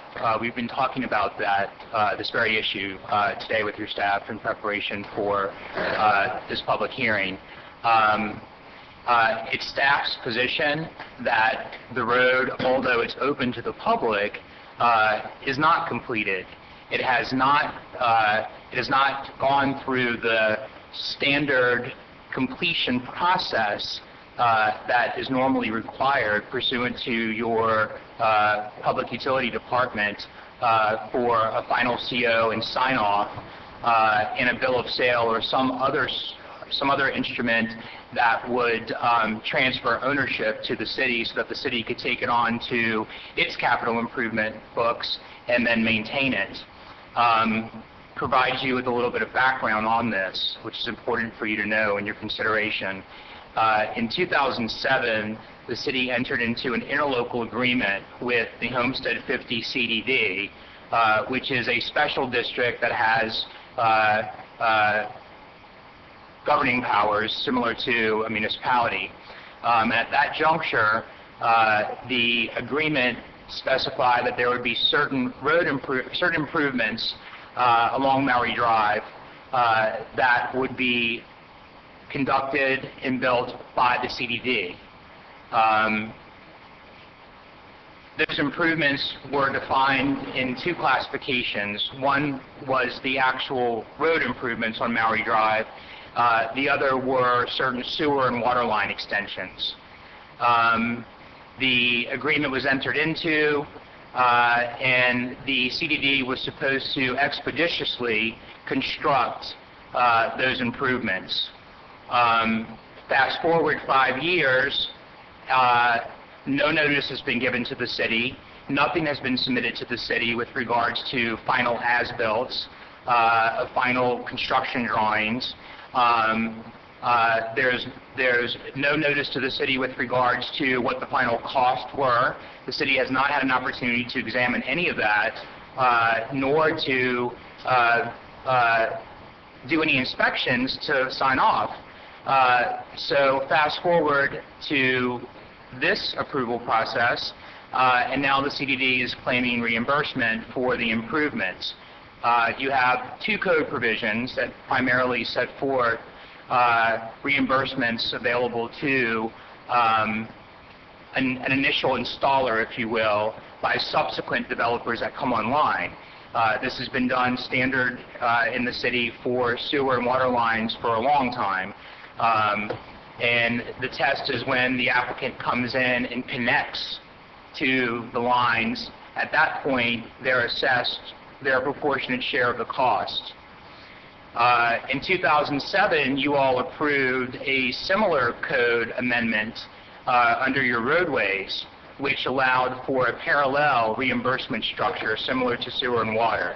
The difference there is that it stipulates and says that prior to a building permit being issued or final plat approval being issued by the city, the subsequent property owner who's coming online needs to show proof of reimbursement from the original installer.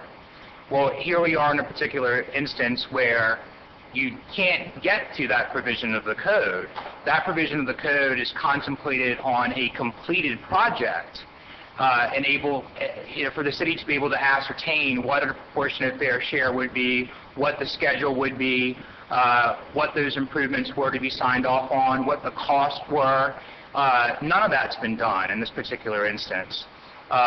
So the CDD is here claiming that they are entitled to reimbursements, that you all should defer this item or not approve the plat. Should you proceed with the item, that it shouldn't be approved pursuant to the code provision on roadway reimbursements. So that's a little bit of the background as to where we are. It's a long-winded answer to your question, but I think your Public Works Director, Mr. Brea, can speak to the process with regards to completed and what that means and the steps that the Public Works Department goes through when a particular utility project or improvement is deemed to be completed. Any other questions? Yeah, Mr. Chair. I guess the question for me, the real concern to me is do we have liability here such that if we vote on this tonight and approve the final plat, does the city have any liability for failing to collect or otherwise make sure these people are reimbursed? I just want to make sure that we're okay. The city is not part of the collection process. I mean, the code is set up where the city is sort of the gatekeeper to ensure that the original developer gets reimbursed, and we're supposed to hold this fee schedule or this reimbursement schedule that the parties all agree to on the final cost. The only liability that the city would have is whether or not you approved a plat not consistent with the provisions in your code. In other words, did you follow the essential requirements of the law? I would say that the code is clear that it says a completed project and open to the public. Well, it's open to the public, but the city hasn't determined that it's completed. We've not signed off on it. There's been nothing submitted to date with regards to any of the improvements on the sewer water side or the road side submitted to the city. Okay, all right, thank you. May I? Yeah, Mr. Vice Mayor, if you want, I think if I could just add a little bit of answer to your question. So you really didn't need me. James was really... I looked out, I didn't even see him sitting there. It's just I think the specific answer to your question is because of the fact that, listen, anybody can claim anything, but because of the fact that in the city's view, they've not completed the road, then we don't think that the time has come where they would be entitled to collect the money. So we don't think that there would be any liability there.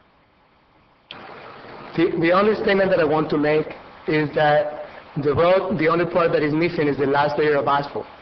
It is customary that that last layer of asphalt is only being put up when the construction is finalized so that the road will not be affected. The aesthetic part of the road will not be affected. Everything else has been done, and the road has been open to the public for many years. It's in a way that not only is usable, but it's in a good condition. Can I ask, why have you not submitted anything to the city, though, of the documents that my attorney's talking about, so that the city has some kind of grounds to go on? I don't know the answer. The one who normally handles that matter is the district engineer. We haven't been able to have the meeting, as I was indicating, with the city to go ahead and resolve all the differences that we have with the position that the city staff has. The part that I can tell you is that the sewer and the water was accepted in 2007, and I have the memo from the engineer. Okay, all right, thank you. May I? Yeah. Yes, sir. May I? Mr. Shelley? Mr. Chairman, I think the ahead, James. Yes. Well, as my early conversations with Mr. Brea today, he's indicated, and I'll let him speak on the record, that the city has not officially signed off. It has not been submitted final as-built or a bill of sale in order for us to claim ownership of that line and bring it onto our books and maintain it. That's still lacking. They've not submitted that information. So, and this would have been since '07? The interlocal agreement that was entered into with the Homestead 50 CDD was, yes, I can give you the exact date, '07. And it was anticipated by the parties and anticipated by everyone at that time that these improvements would be done expeditiously and that they would come online right away and they would be done. No one anticipated that the market was going to crash and that the CDD was going to take 5 years, 6 years to present anything or start claiming anything from the city. And they did not address in this interlocal agreement, nor was it contemplated what happens in the middle, or that this scenario would happen where that you would have development that would be coming online and the city couldn't unreasonably hold development up pending what may or may not come from the CDD. There's no way to ascertain what the exact costs are or what the improvements were, whether they were improved correctly, whether we would sign off on them. I mean, the CDD's agreement says that we shall not unreasonably withhold our approval, but that needs to be based on documentation submitted to the city.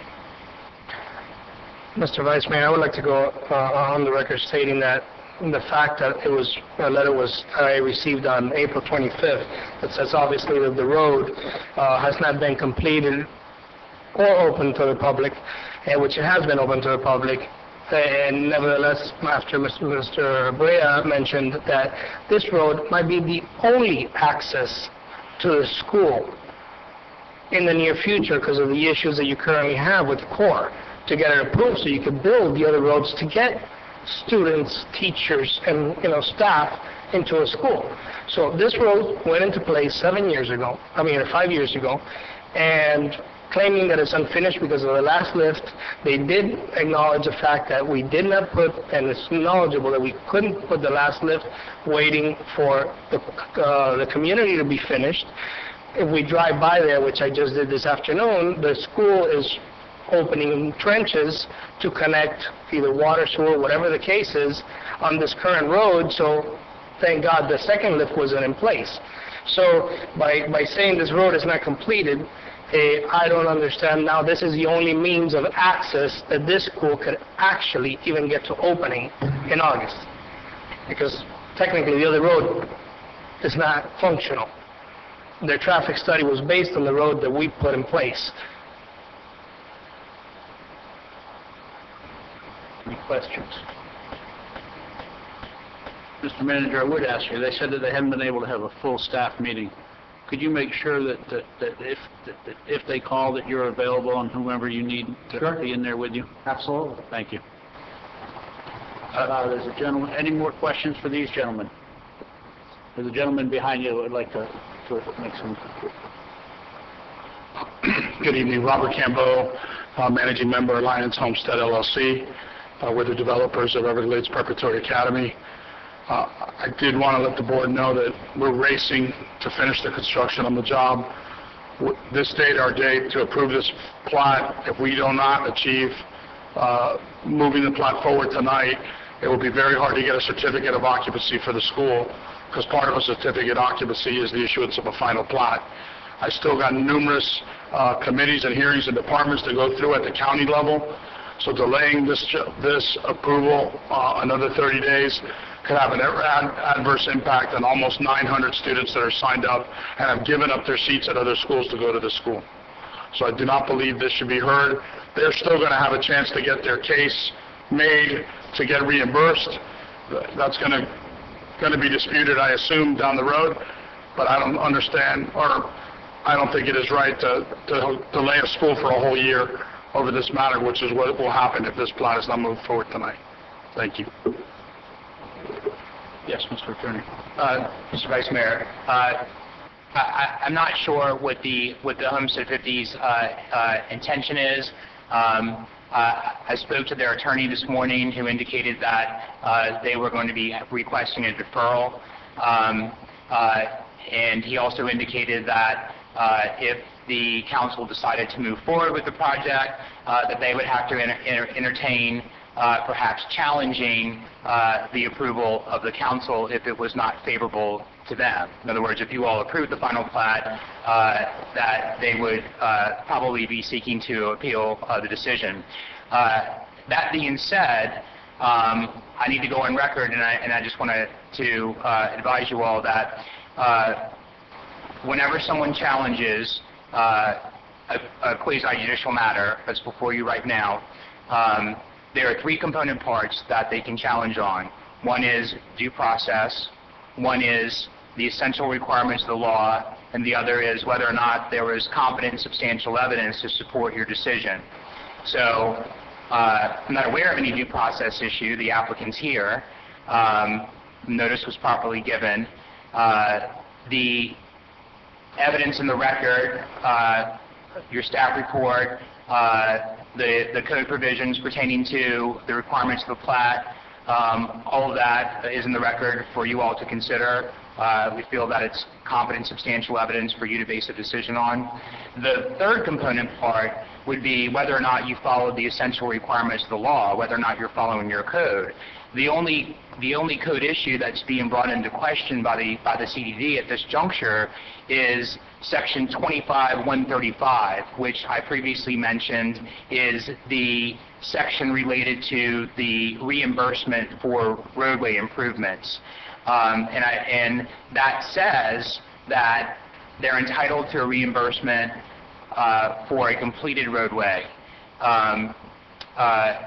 And so I'm not sure where you all are going to go on this, but I want to make sure the record's preserved as with regards to the city's position with completed.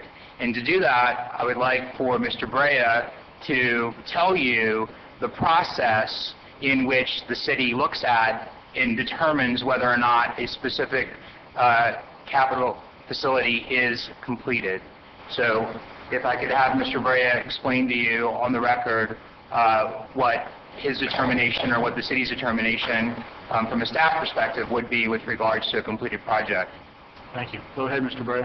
Okay, there are several steps that need to be followed in order to determine that a roadway construction is complete, or 100% complete.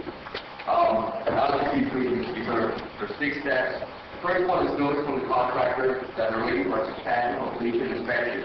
At that time, an inspection is performed whereby any defects or anything that's missing is memorialized, and basically the contractor is given time to complete those items in order so that after they're completed, again, once they notify the city that they're completed with the improvements, as to the contract documents, they do a final inspection, and once that final inspection takes place, and all the items are checked off, and we receive as-built drawings, at that point, the project is deemed completed.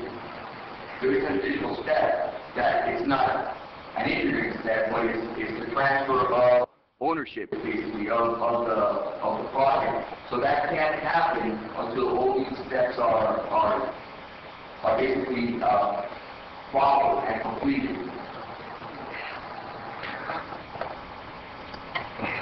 Is the road in the easement and it's owned by the city that we build on? Because I don't think the landowners own the road. I think it's actually the city that owns the road.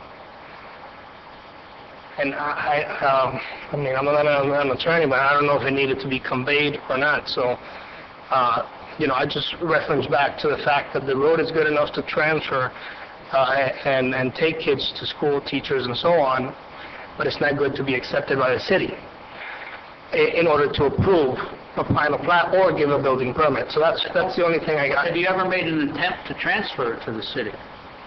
Well, our engineers, our engineers are not here. Since January, I've tried. You've had conversations with them. Have they ever come to the city and made an attempt to transfer the ownership of that highway to the city of Homestead in the 5 years since the CDD was put in place? I'm sorry.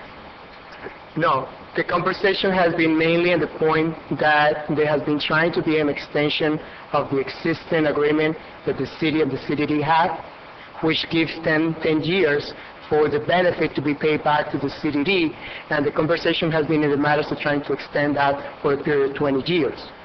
But the finalization of the road, once again, hasn't been made, and the intent to pass that on to the city hasn't been done because it's missing the last layer of asphalt, which will not be done until construction is not finished. Right, but if I understand what Mr. Brea said, that last layer of asphalt could have been held up and done later on. Is that correct? The preliminary inspection that was done out there was in February of 2008.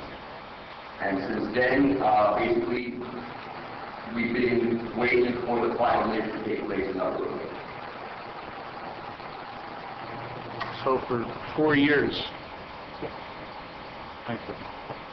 Mr. Shelley. Mr. Chair, just two clarification questions. One is just so I'm clear, there is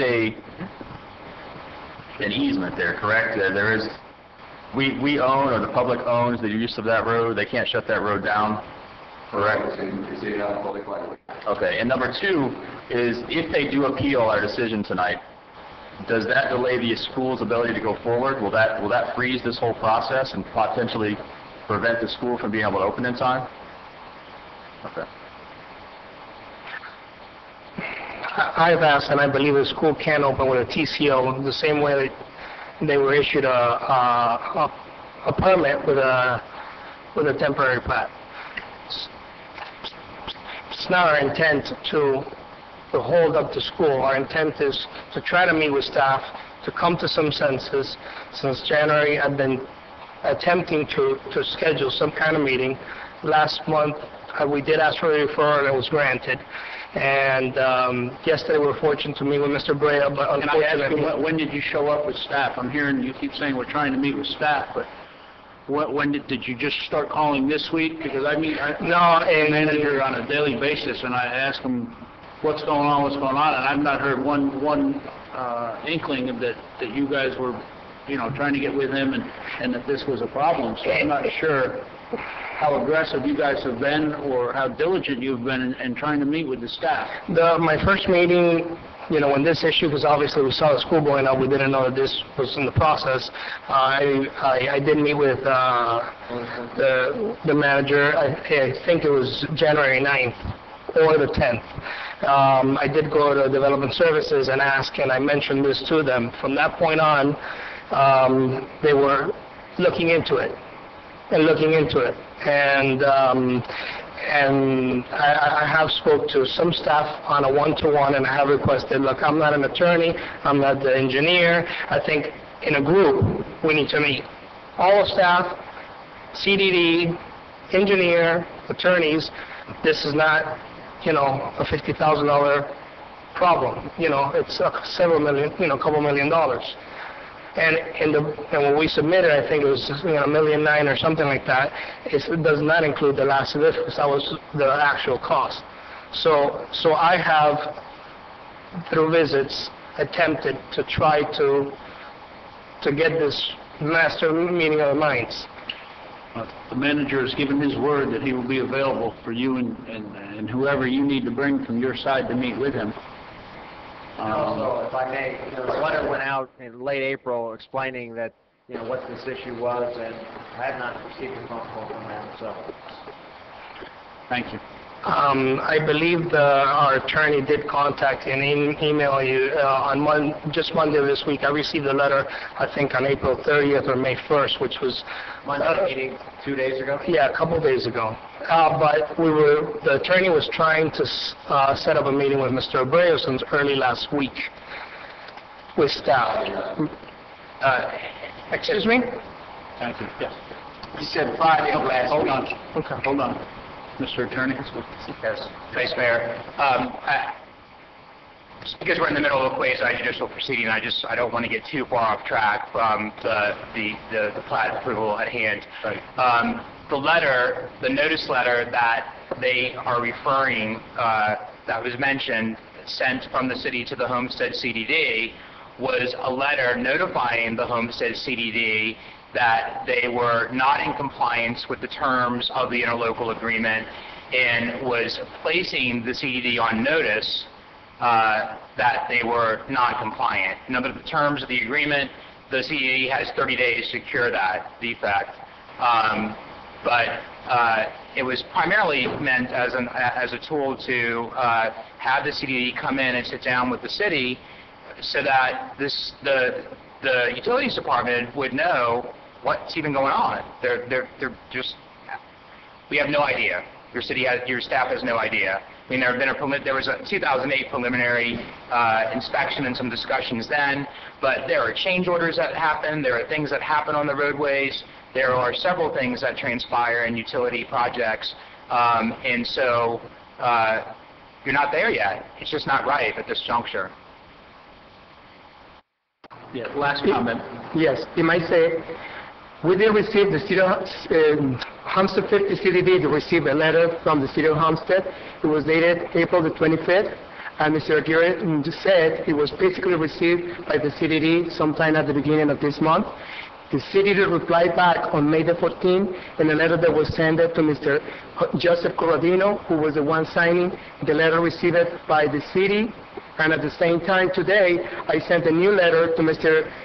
Corradino, also indicating and trying to clarify, as the attorney was indicating, there are several issues that require clarification, and that's the point that we're trying to make in here.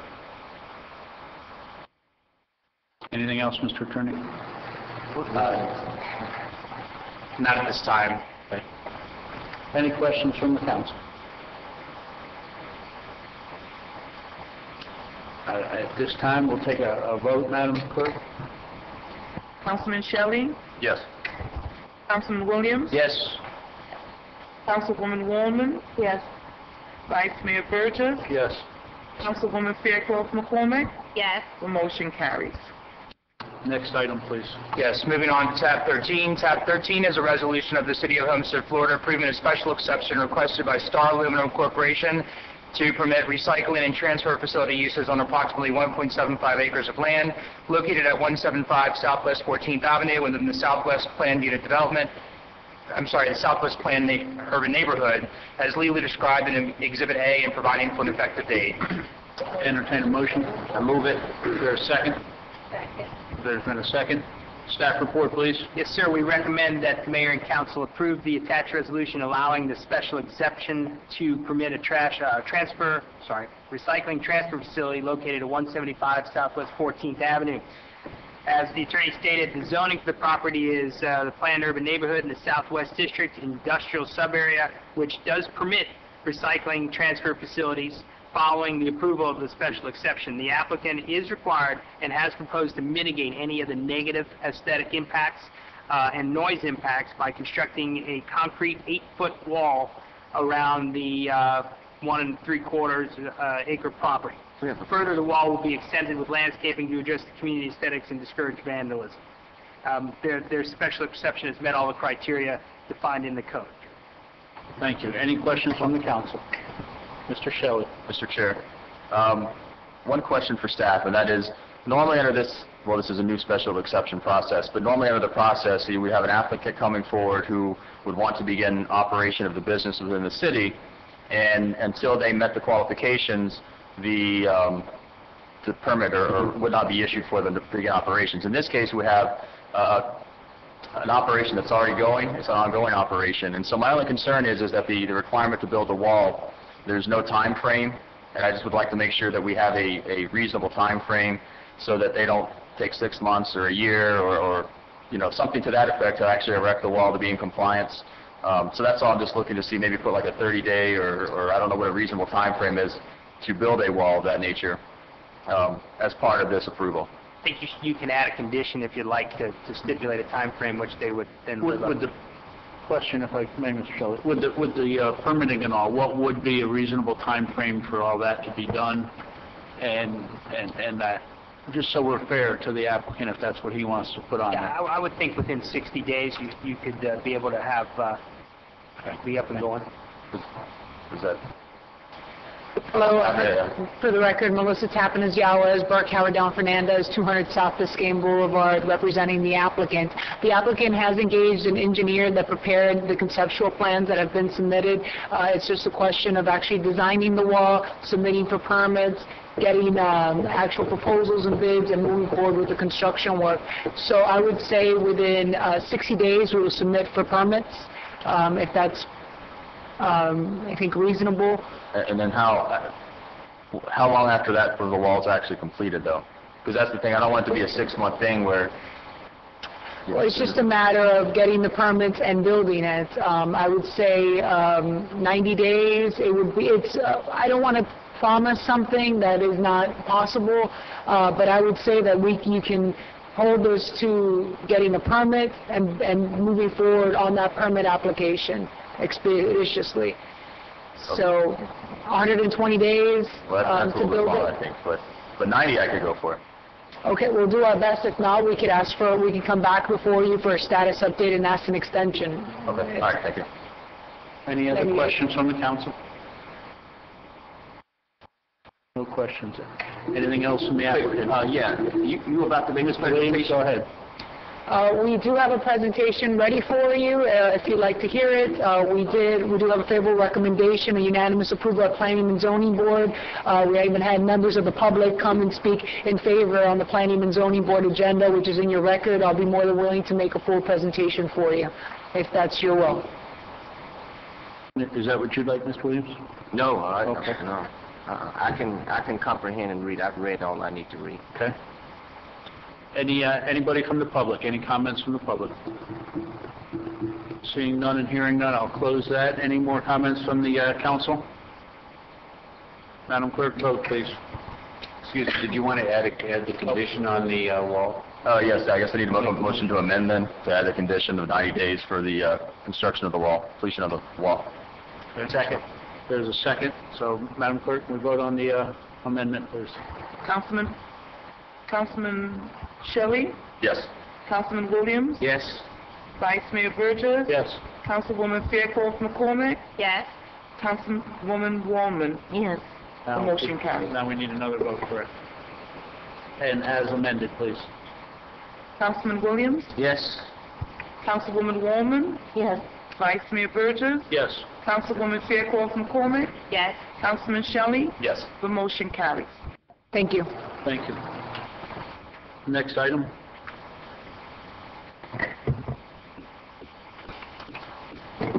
Yes, next item is, that concludes your quasi-judicial items. Moving on to your legislative items. Next tab is tab 14. This is the second reading of an ordinance of the City of Homestead, Florida, amending the Southwest Neighborhood Master Plan by amending the regulating sub-area zoning regulations and permitted uses for approximately 357 acres on property located east of Southwest 187th Avenue, Redland Road, west of US 1, south of Southwest 320th Street, Maui Drive, and north of Southwest 328th Street, Lucy Street, as legally described in Exhibit A, and providing for an effective date. This is second and final reading. Is there a motion? Move it. Second. Second. Yeah, a motion and a second. Staff report, please. Yes, sir. We recommend that the mayor and council approve the proposed ordinance change amending the Southwest Neighborhood Master Plan, which would no longer restrict ancillary retail to only corner locations in the traditional single-family and traditional multifamily neighborhoods. It would modify the prohibited uses within the commercial sub-area, modify the special exception uses within the industrial sub-area, and modify the standards related to recycling transfer facilities to allow operations outside of an enclosed building as long as there's screening provided in the form of concrete wall. Thank you. Any questions from the council? Any questions or comments from the public? Hearing none, seeing none. Any final questions from the council? Madam Clerk, vote please. Councilwoman Fairclough McCormick? Yes. Councilman Shelley? Councilman Williams? Yes. Vice Mayor Burgess? Yes. The motion carries. Next item, please. Yes, next item for your consideration is tab 15, second reading of an ordinance of the City of Homestead, Florida, amending the Code of Ordinances by amending Chapter 30 zoning, Article 3 District Regulations, Division 23 Planned Urban Neighborhood District, Section 30-3, 96.62, sub-areas of the Southwest Neighborhood Planned Urban Neighborhood, providing for severability, providing for inclusion in the code, providing for conflicts, and providing for an effective date. Second and final reading. Have a motion, please. Move it. Is there a second? Second. Thank you. Staff report, please. Yes, sir. Same report as I just gave you. We recommend approval of the code amendments now, which again no longer restrict the ancillary retail to the corners, modify the prohibited uses in the commercial, and add standards to recycling transfer facilities, as well as modifying the special exception uses within the industrial sub-area. Thank you. Questions from the council? Any questions from the public? Hearing none, seeing none. Any further questions from the council? Vote, please, Madam Clerk. Councilwoman Fairclough McCormick? Yes. Councilman Shelley? Yes. Councilman Williams? Yes. Vice Mayor Burgess? Yes. Mayor Bateman? Yes. The motion carries. 16, final cut. Tab 16, yes, moving on to tab 16, the second reading of an ordinance of the City of Homestead, Florida, amending the City Code of Ordinances by amending Chapter 30 zoning, Article 1 in general, Section 30-1 definitions, to provide for definitions of junkyard and recycling and transfer facility, amending Article 3 District Regulations, Division 14, I-1 Light Industrial District, Division 15, I-2 Medium Industrial District, and Division 16, I-3 Heavy Industrial District, in order to clarify, amend, and authorize junkyards and recycling and transfer facilities by special exception approval. Further amending Article 4 Supplemental District Regulations, Division 8 Special Exceptions, to clarify authorization of junkyards within the I-2 Medium Industrial District and I-3 Heavy Industrial District, and to provide specific approval criteria for junkyards and recycling transfer facilities, providing for severability, inclusion in the code, conflicts, and providing for an effective date. Second and final reading. Thank you. Motion. Thank you. Second. Second. Thank you. Staff report. Yes, sir. Staff recommends the mayor and council approve the proposed ordinance amending the city code to provide junkyards and recycling transfer facilities as special exceptions within the light industrial, medium industrial, and heavy industrial districts, to provide definitions for these junkyards and recycling and transfer facilities, and to supplemental district regulations to provide specific approval criteria for these items. On April 18th, the first reading code amendments modifying these was approved, and again, we recommend approval again. Thank you, sir. Staff report, questions from council. Mr. Mayor? Yes, Mr. Shelley. I have a question. I asked the same question at the last meeting, but I was kind of tired when I got the answer because it was a long meeting. And another question occurred to me. And the question I asked was the definition that we have of both junkyard and recycling and transfer centers are very broad. And so the concern I raised at the time was that, it almost allowed for a mini dump to be created. And the answer was, well, it'll be approved as a special exception. And that was okay. But then as I thought about it, let's say someone comes in and we approve them for metal recycling or something to that effect. So they get the special exception to be a recycling and transfer yard. And then a year after they're open, they decide to start collecting demolition debris, machinery parts, plastic, rubber. How do we... Is the process, I want to make sure, I guess it's clear for the record going forward in case this issue arises. Once we grant somebody a special exception to do any type of recycling as a matter of right, can they do anything on this list? And if so, do we need to be more specific on our process? My belief is that as you go through the special exception, you're going to approve a specific type of recycling, and you're going to hold them to that specific type of recycling. If they go outside of that boundary, it'll become a code enforcement issue. And I don't know if we can condition it with revocation clauses or any of that. I'll defer to you on that. Yeah, you're approving a definition of recycling transfer facility. And if you notice in the definition, it's a pretty broad definition, and it covers several different types of materials. And that just defines what one could call or one could classify a recycling or transfer facility. Then you take that definition and then you have to use it in context of where it's allowed in the code. And so we're setting forth that it's going to be allowed in the various industrial districts by special exception. But in that special exception, an applicant will come in and they will define the nature and the scope of their operation similar to what Star Aluminum has, setting forth the scope of what their recycling facility is going to handle. And you would approve that special exception, based on that. In this particular context, though, I mean, you can be as specific as you want to be or more broad. If you're not specific as to the limitation that a particular recycling facility has or wants, then they can default to the definition of a recycling facility and have the breadth of what that recycling facility is allowed. If you limit the scope or narrow what the recycling facility is allowed to handle or do in the special exception, then they can only operate within the bounds of that limitation. And any expansion upon that is grounds for revocation of the development order approving the special exception by you all or code enforcement. Okay, and that's how I want it to work. I just want to make sure, because it's not clear necessarily in the process. I mean, a lot of that's administrative in nature, and so as staff changes, if it ever does, or as any of the going forward in the future, does any of that need to be memorialized anywhere? That's one reason I'm raising it on the record, because it's memorialized now in case an issue arises. They can go back and listen to the tape and say this was the intent. But to make sure that this stays consistent throughout, should it be more specifically dealt with, or are you satisfied that this will address that problem in the future? I'm satisfied with that interpretation, that you're allowed to operate within the spectrum of what the special exception provides. And if the special exception is just broad, special exception granting the ability to have a recycling transfer facility, then you default to the definition that shows you what's allowed for a recycling transfer facility under those parameters. If you all say, okay, we get everything in the definition, but this is not the appropriate location to do construction debris or some other type of ferrous metal or operation, it just doesn't lend itself to being compatible with the surrounding area, and therefore there's a limitation on the recycling and transfer of those materials. That's completely within your purview to put within the development order with that restriction. So if you do that, then that's what they'll be able to operate on. Right. No, I agree.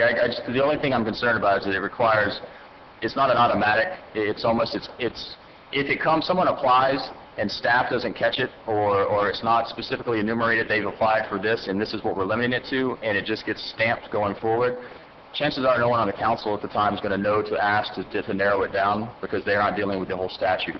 And that's all. I just want to make sure there's a safety mechanism here, that if for some reason it comes through, a future council in a future situation would know that they have the ability, or it's automatic, it's limited automatically, and it has to be broadened. I just want to make sure that that's clear. Thank you, sir. Any final questions from council? I'll now open the public hearing. Any questions from the public? Please come forward. Hearing none, seeing none, I'll close the public hearing. Final questions from council. Madam Clerk, call roll. Councilman Williams? Yes. Councilwoman Woolman? Yes. Vice Mayor Burgess? Yes. Councilwoman Fairclough McCormick? Yes. Councilman Shelley? Yes. Mayor Bateman? Yes. The motion carries. Thank you, Madam Clerk. Thank you all. Next item is a resolution of the City Council of the City of Homestead, Florida, waiving prohibition on acceptance of travel expense in the form of meals as provided by city vendors in conjunction with the Florida League of Cities Conference, Florida Municipal Electric Association Conference, American Public Power Association National Conference, and National Association of Latino Elected Officials. Governor's Conference on Tourism is authorized by Section 2-11.1W, Miami-Dade County Ethics Code, providing an effective date. Entertain a motion. A motion, but I'd like to add an amendment to that, too. You have amendment to that, too. I'd like to add the National League of Cities Conference. So the motion to add National League of Cities. And I'd like to, Mayor? Yes. Add another one, the Congressional Black Caucus. Let's don't forget Council Night Out. Skip. Kidding. Okay, so if we could have a motion to amend the resolution. Is the resolution on the floor? I'm sorry, is there a motion and a second on this? Motion, John, second. So we need to move to amend it to add the National League of Cities and the Congressional Black Caucus. So amended. Vote on both. Need a motion to amend it. We got a motion, and we have a To second. amend. I have a motion to amend it. Okay, then you need to vote on the motion to amend. Okay. We're going to vote now. Roll call. Councilwoman Fairclough McCormick? Yes? Councilman Shelley? Yes. Councilman Williams? Yes. Councilwoman Wallman? Yes. Vice Mayor Burgess? Yes. Mayor Bateman? Yes. The motion carries. Thank you, Madam Clerk. The amendment? Resolution has Councilwoman been read. Wallman? Yes. Vice Mayor Burgess? Yes. Councilwoman Fairclough McCormick? Yes. Councilman Shelley? Yes. Councilman Williams? Yes. Mayor Bateman? Yes. The motion carries. Thank you, Madam Clerk.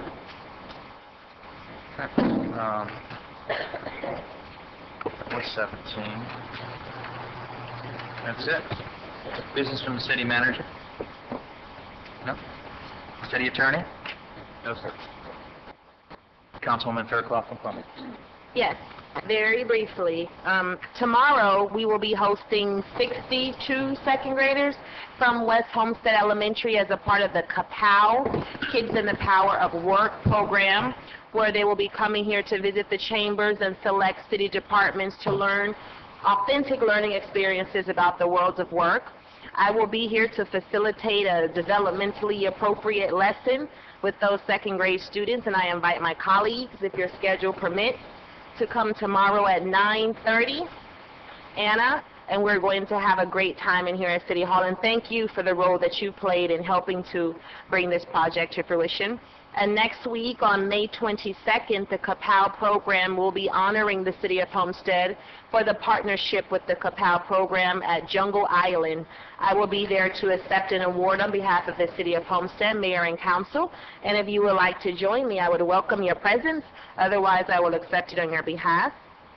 And finally, I would just like to again publicly thank all of you, my colleagues up here, for trusting in my ability to select and spearhead the internal auditing process. I'm sure the residents in the city of Homestead will be very, very happy with the work from McGladrey, and I just thank you again for trusting me and bringing forward some very, very competent and credentialed internal auditing firms. I have nothing further. Thank you, Councilwoman. Councilman Shelley. Thank you, Mayor. Just one quick announcement. On June 2nd, there's the Military Appreciation Day event, which is in downtown Homestead at Losner Park, between 4 to 8. They'll have live bands. We're working on trying to get a flyover and maybe some static displays there. The idea is to encourage all the military men and women to come down and thank them for what they do for our country, and to try to give back to them. But it's a family event, open to the public, free of charge. The food trucks will also be there on Chrome Avenue. So it should be a great time. I want to thank Councilwoman Judy Waldman for helping work on this, as well as Dennis Maytan and staff. They've done a great job in putting this thing together. So thank you. Thank you, sir. Councilman Williams. Yes, Mayor, I'd like to ask the city clerk. I got a few phone calls on, I think from residents in Sky Vista, I believe, asking about transferring maybe their polling site from Piper Williams to the YMCA. Is that The city clerk and I, we spoke about that. Go ahead. I have spoken to the elections department, and they said that they would not be able to facilitate this for this upcoming election. Okay, good. I asked her to put it in an email to me so I can forward it to you, Mr. Mayor.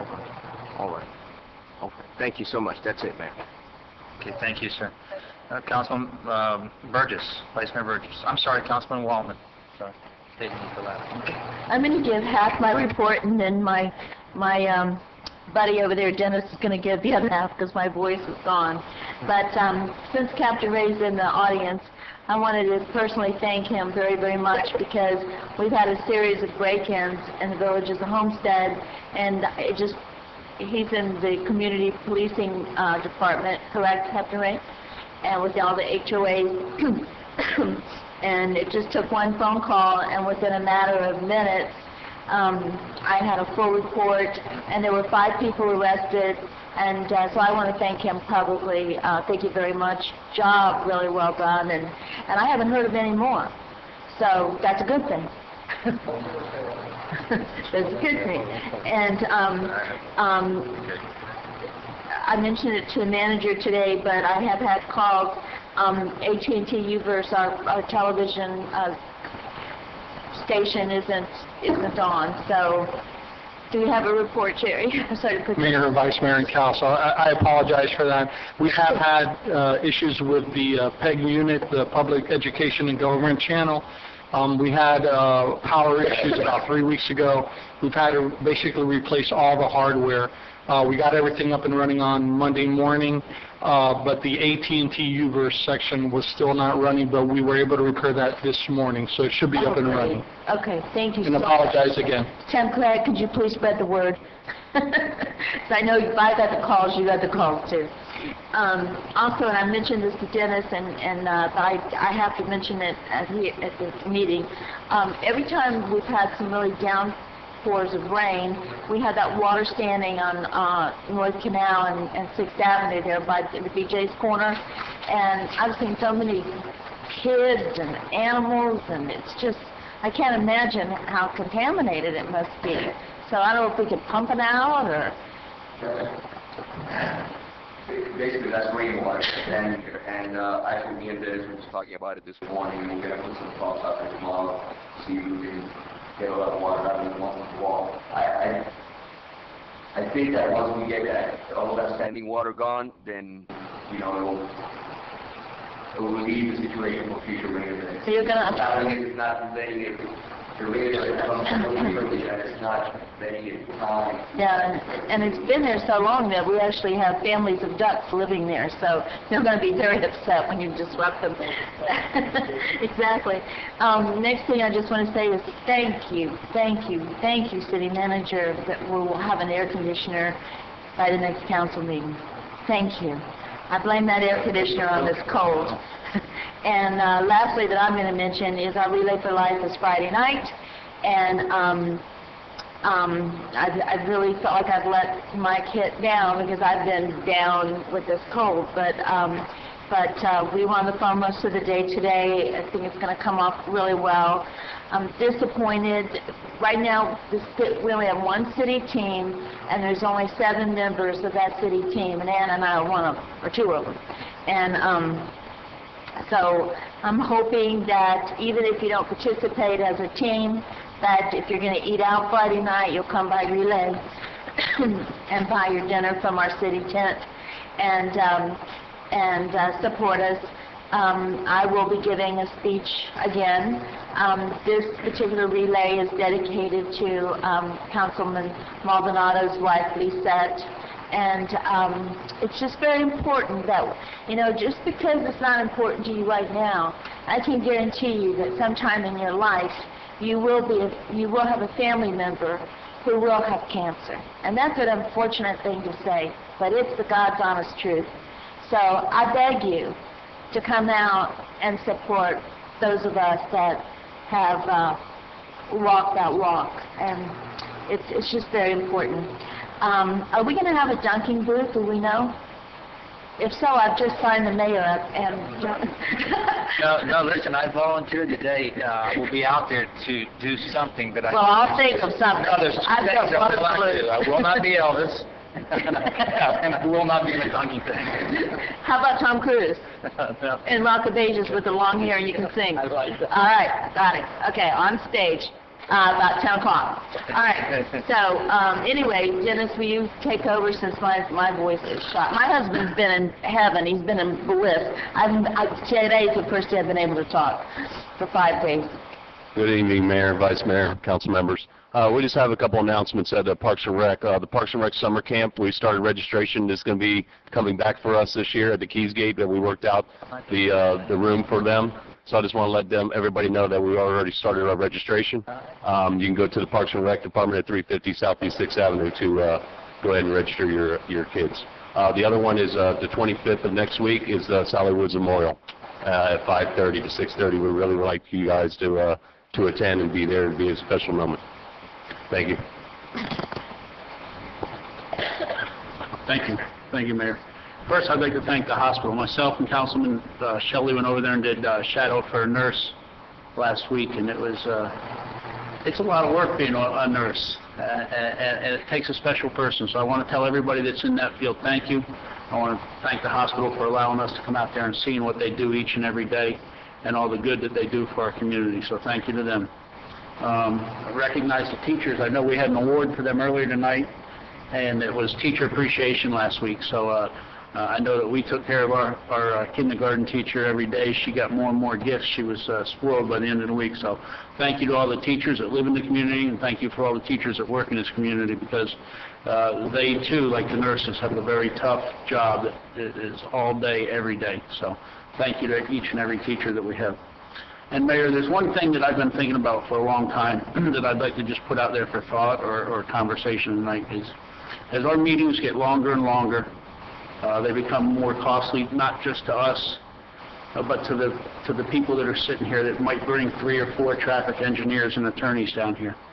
And I've spoken with Larry from the TV production company, and they're able to do it.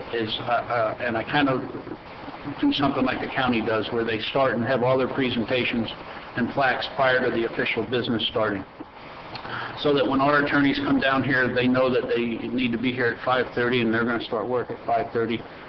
You know, our last couple meetings, we had attorneys sitting here until 10:15 at night.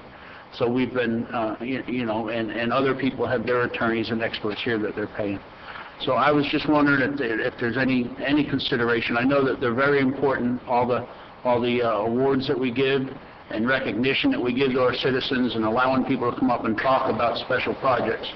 And I was just wondering if there's any consideration from the council if we did something where those would start at 4 p.m. and go till 5:15 p.m. if that's a possibility. And it would streamline our meetings, and it would, in my eyes, it would almost give people more opportunity to speak. Like, I had another group tonight that I would have loved to have had here, but it was 38 cheerleaders, and I just didn't think it was appropriate to bring 38 6 to 8-year-olds here tonight with the amount of presentations that we had and the amount of business that we needed to do. So that's what I would like to put out there for conversation, either tonight or somewhere in the near future. Thank you. Second. I'm killing a motion and a second on the floor. Yes, Councilwoman. I think we need discussion, but I know discuss. You're going to discuss. Vice Mayor Burgess, I share your concern, and that is precisely why I deleted my presentation for this evening. You know how I feel about teachers, so it's very difficult for me to withdraw my presentation in celebration of Teacher Appreciation Month, but I don't feel that it's business friendly to allow these attorneys and engineers to come and sit here on the clock for 3 hours. It's great for them, but it's just bad business.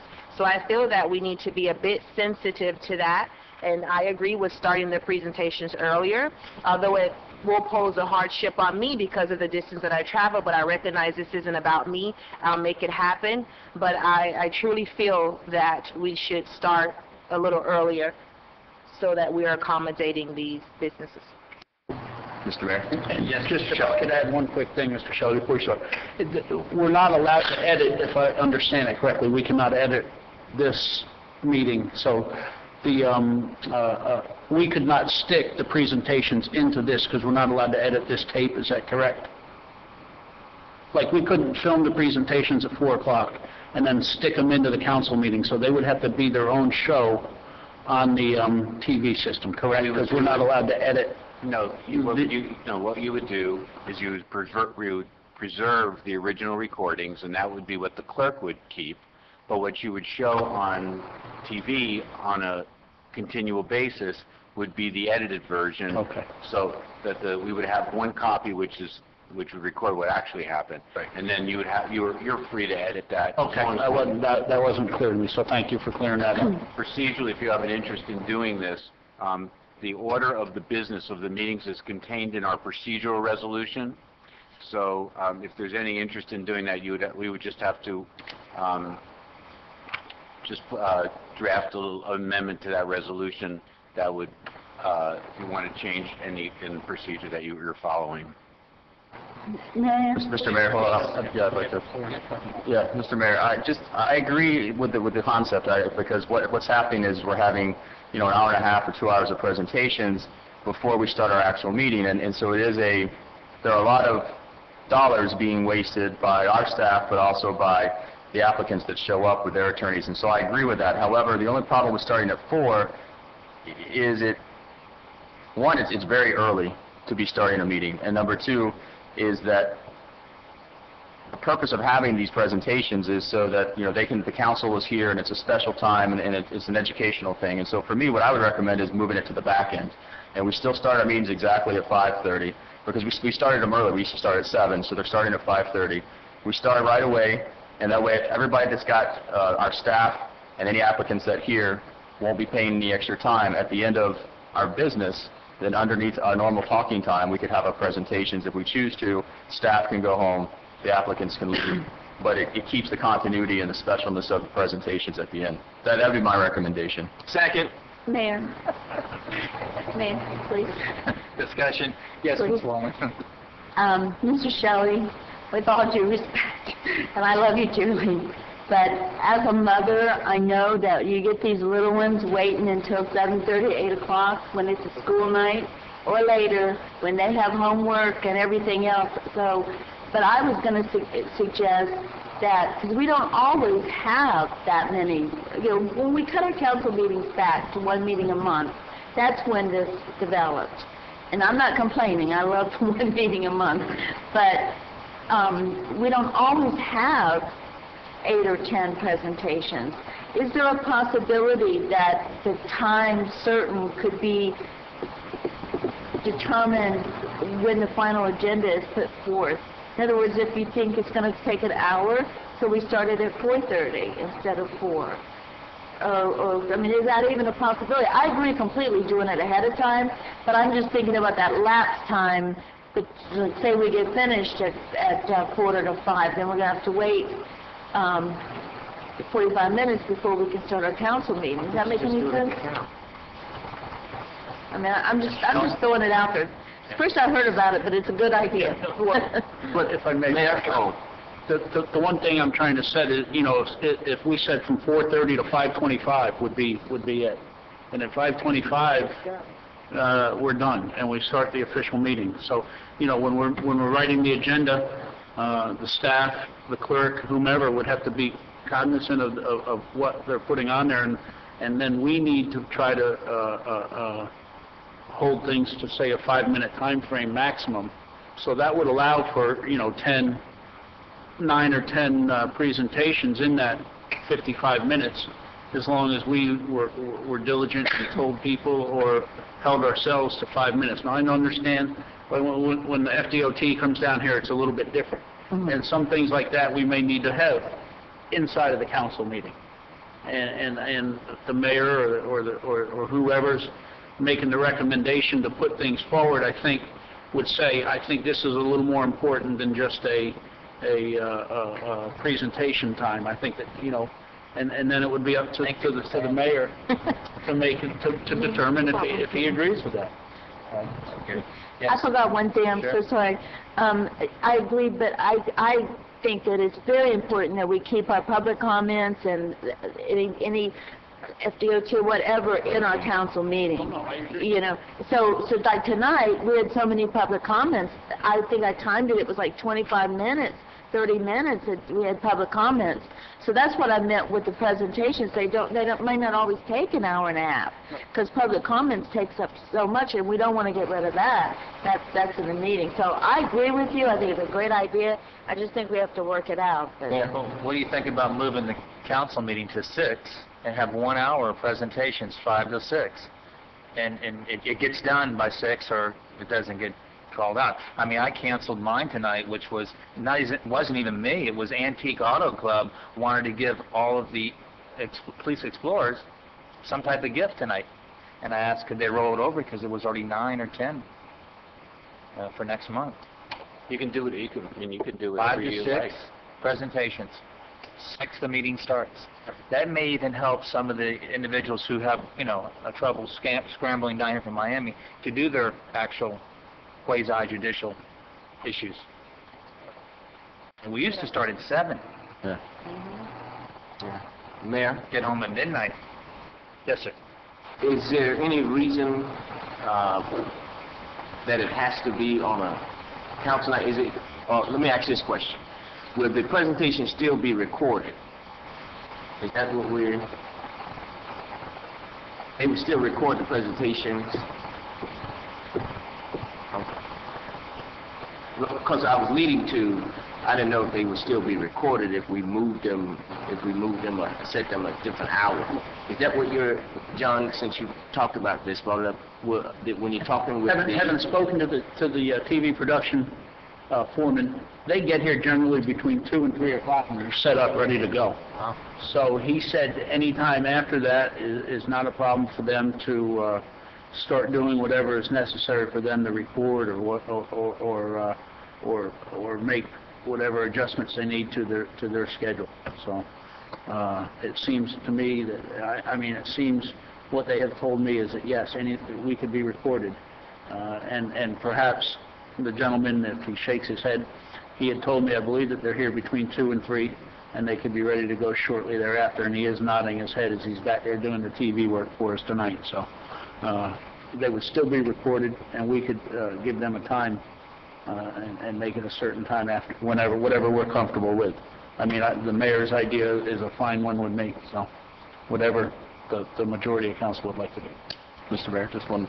Yes, sir. The only concern I have, though, is that we start that early. 4:30. We got complaints as it was when we moved our council meeting up to 5:30 because people had a hard time getting off work, getting down here in time. Now, granted, our business didn't start till later, so it worked out just fine.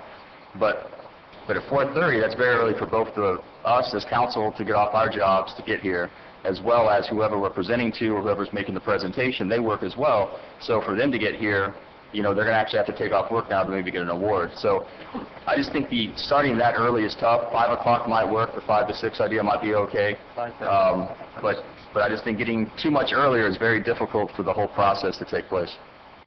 Well, why don't we agree 5 to 6, try to come to some consensus here. 5 to 6, we do presentation. And there's no quorum necessary. Yeah, there's no quorum necessary, so if you're not presenting that night or whatever, and you don't get here to 5:30, it's okay. But, Mr. Mayor, if I may comment, I agree with that, but that's what I'm really afraid of, is that if we as a council don't have to present and we don't have to be here, that we're not going to be able to make it, especially if we have work commitments. And so you're going to have these presentations occurring with 1 or 2 council members, and it's going to lose.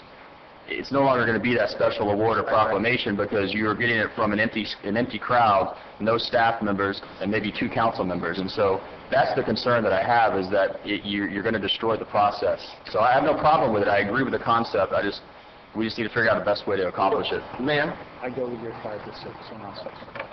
Yes. Well, then, in that case, why don't we just limit the presentation 2 per council member according to the time frame? That makes 14, and we didn't even have 14. I never have many presentations, so if somebody want to take my 2, they could, but it doesn't, I think... Let's try the 5 to 6. Because it's not going to work out to... we're going to have a consensus, but I think if we limit the number of presentations per council person, and they can... they kind of pretty much do it now. They look at the agenda, and they call me and say, do I mind moving my presentation? Not a problem. But I think if we limit it to 2, then that probably would help. I don't remember last time I had a presentation other than if the city gets an award or something for a department that I represent. But I don't remember the last time I had a presentation. So it wouldn't matter to me one bit or the other. If you limited the number of presentations per council person, that would solve some of the problem there. Because some of the council persons, you all have like 5 or 6, just one person. But that's your prerogative. But if you limit it to a council person, then you wouldn't have some of that problem. Okay. So we've got limit some of the presentations and 5 to 6. We got a motion to move it. I'll move it from 5 to 6 presentations. Second. Second. Thank you. A second. Okay. All in favor? Aye. Aye. Nay. Nay. Okay. 2 nays. Okay. I thought it was 6 nays, but okay. Okay. Motion carries. If you want to discuss further, I know Stefan's gone, but you want to discuss further, 2 per person? I don't never really have anyone to. Sometimes I get stuck with it as being the mayor, and I instead of pass it off to the other, I could pass off mine one tonight to Steve Shelley, and But that's why you're the mayor. Yeah. You get to do that. So if I ever get 3, I'm going to call you and say, hey, could I have one? Sure, that's fine. Hey, I am too. That's fine. Remember, I only have 2 now. Okay, last but not least, I've only got a couple. One item really is the mosquito control. It's that time of the year. So last year we really suffered until like the last month of the whole mosquito process, and it looked like the military stepped in. Here they come, cavalry to the rescue, you know. So is there something we can get ahead of it this year? And you got some suggestions? The topic actually came up yesterday. Julio, do you want Mosquito control.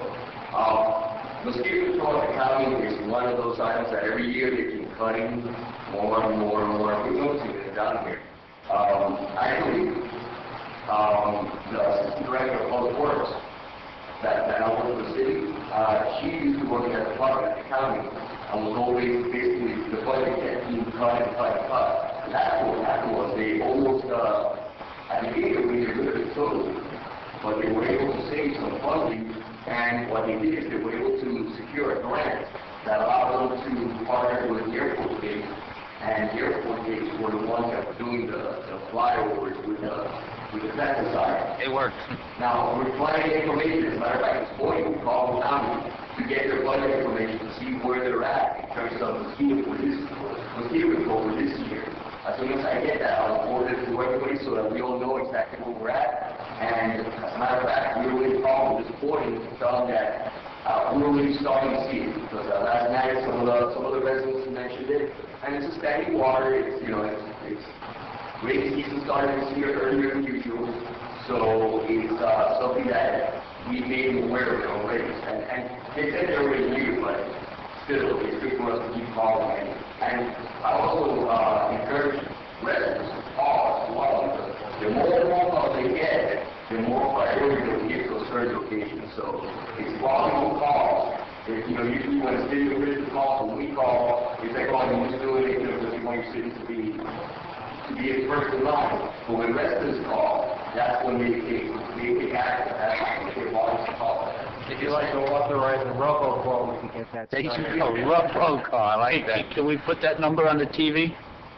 We could, yeah. Yes, put that. That's a great And the idea. website? We'll put it also on the website. Yeah. So that it's there. Right. Okay. All right. Is there any way to carve out a portion of that and figure out how we partner with the Air Force Base in Florida City to spray probably one of the worst mosquito areas in all of Dade We County? can figure out what that costs, and we'll see what our options are. Yeah, I would just look into it for the future. See what we can do. Okay, thank you very much, and great meeting. All in favor to adjourn? All right. Thanks, Scott.